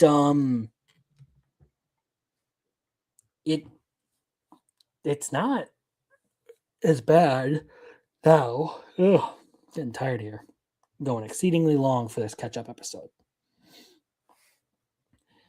I wouldn't say that this is necessarily like a worthless show, even if it's not necessarily my thing. In the clear moonlit dusk, so episode 7, they have their whole festival date and everything. They finally decide that they're, actually going to be a couple and start dating properly and all that. Really enjoyed this episode. Finally, we got to where we were inevitably going to end up being. And we have some really good, heart-to-heart moments where they actually communicate their feelings to each other. All in all, good stuff. Good romance stuff. Episode 8, we do have, they officially start dating and all of that. They're kind of being open to their friends about it. Yoi falls back on, her obsession with rules and everything. Starts like writing out a contract and going about all like the standard procedure and all that. Only to, then just be like, yeah, well, I guess I'm going overkill. Then there is prelude to the trip to Kobe, and one really, really affectionate boyfriend moment. This series has been, I guess, interesting to me. Like, I've enjoyed it, but not necessarily, I guess, my thing, because it's been a little bit on the slow side. It's been dragging its feet, not necessarily carrying itself with a good sense of humor or anything. But I do find it endearing, and now that they're actually dating, I'm kind of looking forward to where they're going to go with it. I'm hoping they don't turn this into some weird, awkward love triangle with the guy who's working with her. I hope they just kind of like move on from that and focus just on the two of them. If this turns into a ridiculous love triangle, I'm going to punch someone.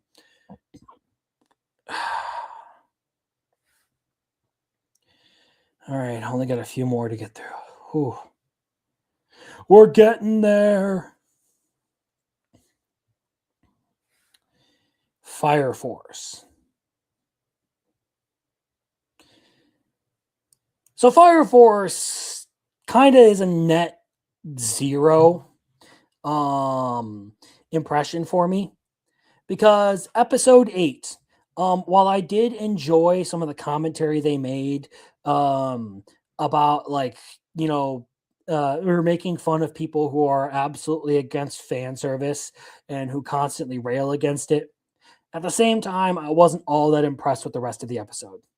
We do have the whole thing with the world builders and all that. They kind of like start taking a more meta approach to storytelling in this, to where they're kind of on the nose, like about how like characters have names and they're kind of becoming self-aware of the narrative and all that. In the midst of all of that, we have Tamaki fighting Assault, his doppelganger, Meanwhile, Assault shows up to, go toe to toe with the doppelganger himself to, help Tamaki. And they have their whole battle there. I get a lot of people really liked this moment in all of it. Because it was the whole fan service commentary episode. But frankly, it was too blunt for my liking. Episode 9, I was more impressed with, and this is where we get Arthur versus Dragon. And this in and of itself was something that was pretty entertaining. It played out a lot like an old epic, so I liked the way that they narrated it and led into everything. I like a lot of the way that this whole fight played out. So that was cool. And it was genuinely a good fight. Like, I thought that they did a really good job with this one, but I don't think that it was the internet breaking stuff that I was told that it was going to be. I was basically sold that this was going to be one of the best fights ever to hit the internet. It's going to be great. It's going to be legendary, yada, yada, yada. And Arthur does have his really good moment in completely cutting through fate and defeating Dragon and turning and pretty much being responsible for turning the tide of this whole battle with one of the biggest upsets so far.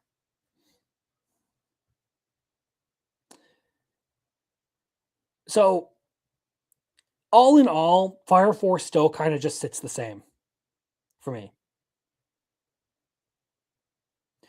Ripped Arthur Boyle, because he's just cut in half floating through space now.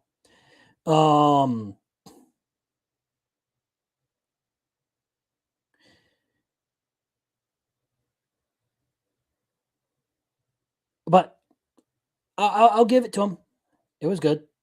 It was worthwhile. It was worth a watch. I haven't necessarily been a fan of the kind of schizo Fire Force writing that we've been getting from season 3. But I guess I should have expected nothing less from someone who is responsible for Soul Eater. So, all right. Tune in to the Midnight Heart. So episode 8, we get the acting training stuff that goes down here.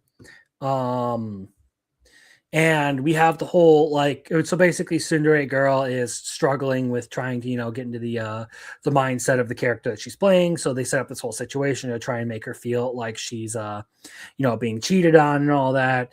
They have the whole fake date and, Tsundere Girl freaking out over the idea of VTuber Girl and Yamabuki getting together. Iko, that's her name. She has the whole freak out session and stops them from kissing and all that. Basically, you have two girls who are a little bit more expressive with how they feel than the other two getting into a fight, basically.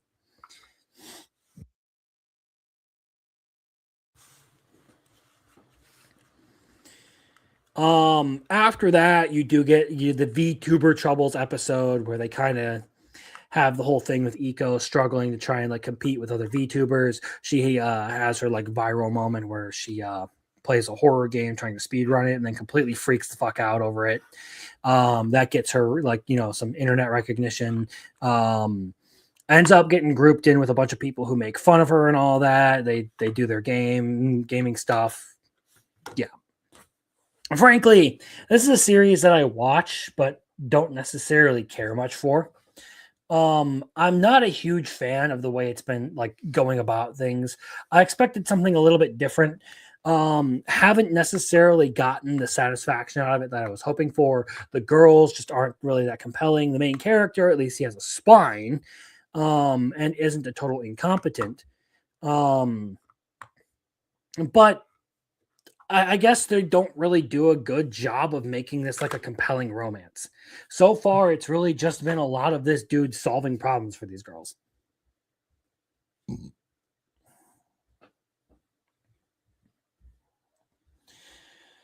So all in all, It's an okay series, but this is not one that I would say is something you need to watch this season. And the best part of it, I think, so far has legitimately been the opening. I think that's like the only part that I consistently really, really enjoy about this one. Is just that the opening is actually good. If I remember correctly, it's called like Love Sniper or something like that. It's catchy.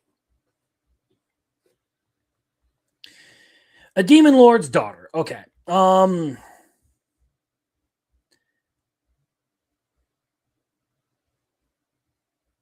It's cute things happening the whole time. I don't know what to say. You basically have a grandpa spoiling his grandchild in spite of the fact that he's really, really trying his hardest not to.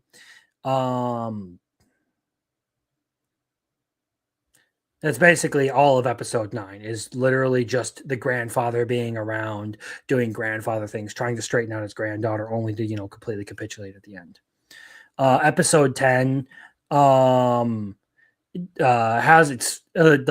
has probably one of the more entertaining moments where you have, the exhausted administrative witches and the rogue potions that they use on Dew that creates a bunch of like duplicates of her that makes her super angry, which is entertaining because evil Dew just being like super angry and mean was hilarious in and of itself.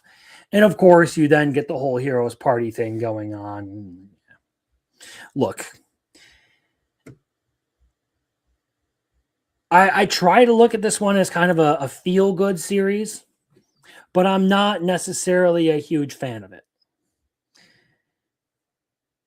Like, sure, it's got the cute girl does cute things going for it in and of itself. Like, just doing that, it will be like a successful show. But after a certain period of time, all of that just kind of wears off for me. And I don't feel like I want to sit there and watch it every week.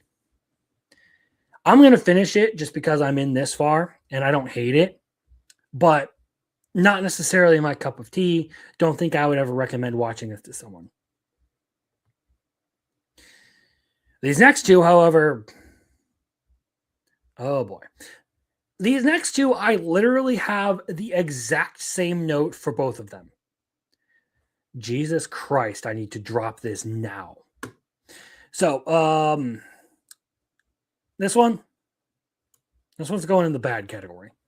The villainess adored by the prince of another nation. Yeah, fuck this. I'm done. I can't take it anymore. This show has fucking killed my interest in it. I'm moving on. I want nothing to do with it. Goodbye. Trigun.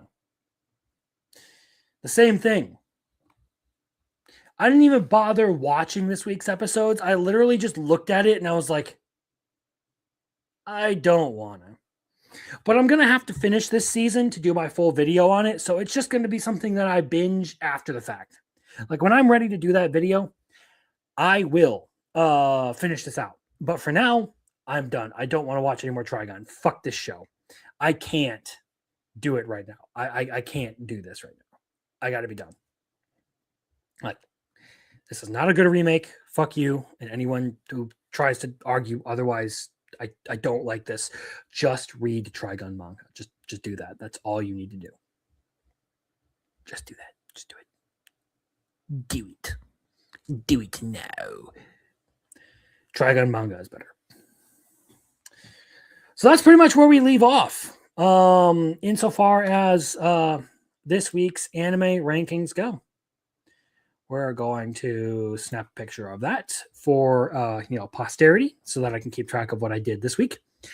And we will come back to this next week, same time Saturday. But before we close out the show, because it is getting late, but I still have one segment that I promised to do.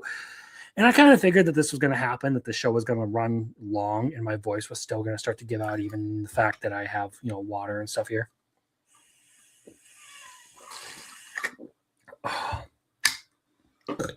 Ugh.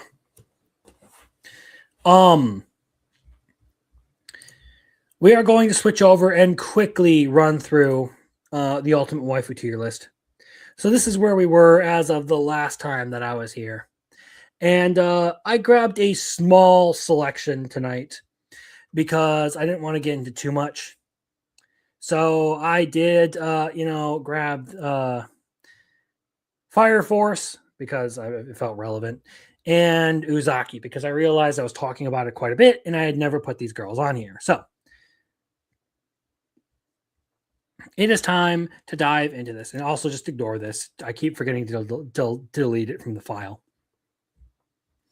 So we're going to start with the MILF tonight. And MILF can go where MILF goes, A tier. Suki's great. But she's a little cuckoo sometimes. Uzaki, I'll give Uzaki the low S tier because she's great too. Like a really good girl, will tease you a lot and make fun of you and exploit your weaknesses and everything. Definitely plays dirty when it comes to games and all that. But genuinely the kind of supportive person that you would want in your life or in any sort of relationship. Ami Asai, she can go down here. She's a pervert. There's no ifs, and or buts around. Ifs, ands, or buts about that. Like, she has a muscle fetish. She really likes to exploit people for their sexual appeal, and is otherwise a very unscrupulous person. But, she's not horrible. Could be worse. Then we get to Fire Force. We have Feeler or Lisa. Lisa.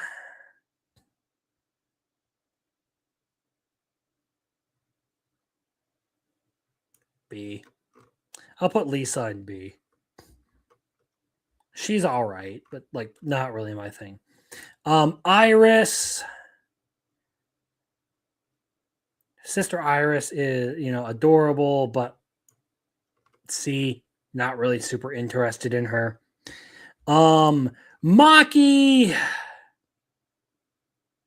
high B. The muscle girl thing isn't necessarily my forte. That's not my fetish, but I respect it. Maki's still I'll give it to you. Maki's a respectable choice, just not necessarily like up there as far as things that I really like. Tamaki. I'll give Tamaki an A. I don't need to explain that. She just gets the this cunt bitch. She can go in D. Haumea, I fucking hate Haumea. Fuck that cunt. Arrow.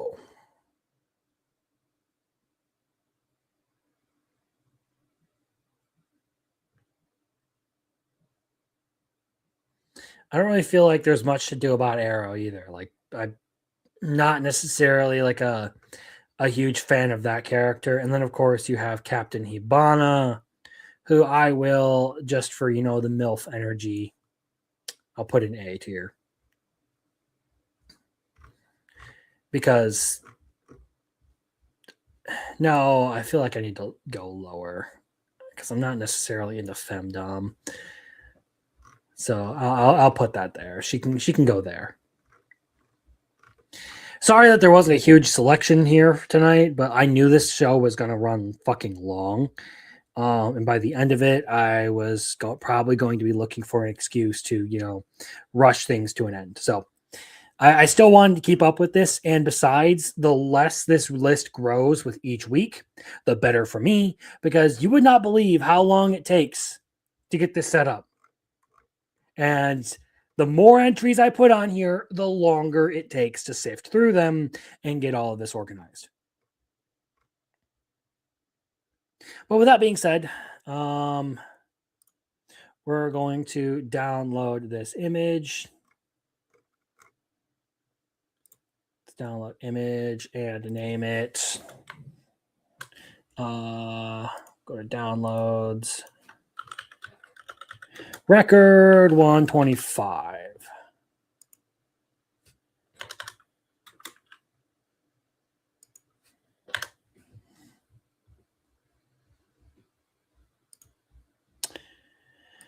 And close that out. So, with that being said, we are going to start to wind down for the night because I'm tired. It's almost midnight. We've been going for quite a while, but that's to be expected from a recap show or from a catch-up show, I should say. Close that out. Close that out. And so to close out the night, really quickly, like I mentioned, Freerun video in the works, but that's a big one, so don't necessarily expect that anytime soon. I'm gonna try and keep my normal schedule. There should be no updates there or big updates there. Fictionology will be coming at the end of the month for Black Lagoon, so I got to get on that. And then shortly after that, we'll be doing the April Fool's comedy special sort of thing. So we got a couple of those that will be a couple of anime we'll be watching for that. Otherwise, no real big news for me. Sometime this month, I believe, me and Roman will be doing our thing. We'll be, streaming Borderlands and all that, doing some gaming stuff. Maybe I'll even try to have some fun in the off weeks and play some Monster Hunter on stream again. Get a little bit back into doing the wild stuff as I try to figure out how to not be a suck-ass scrub on PC.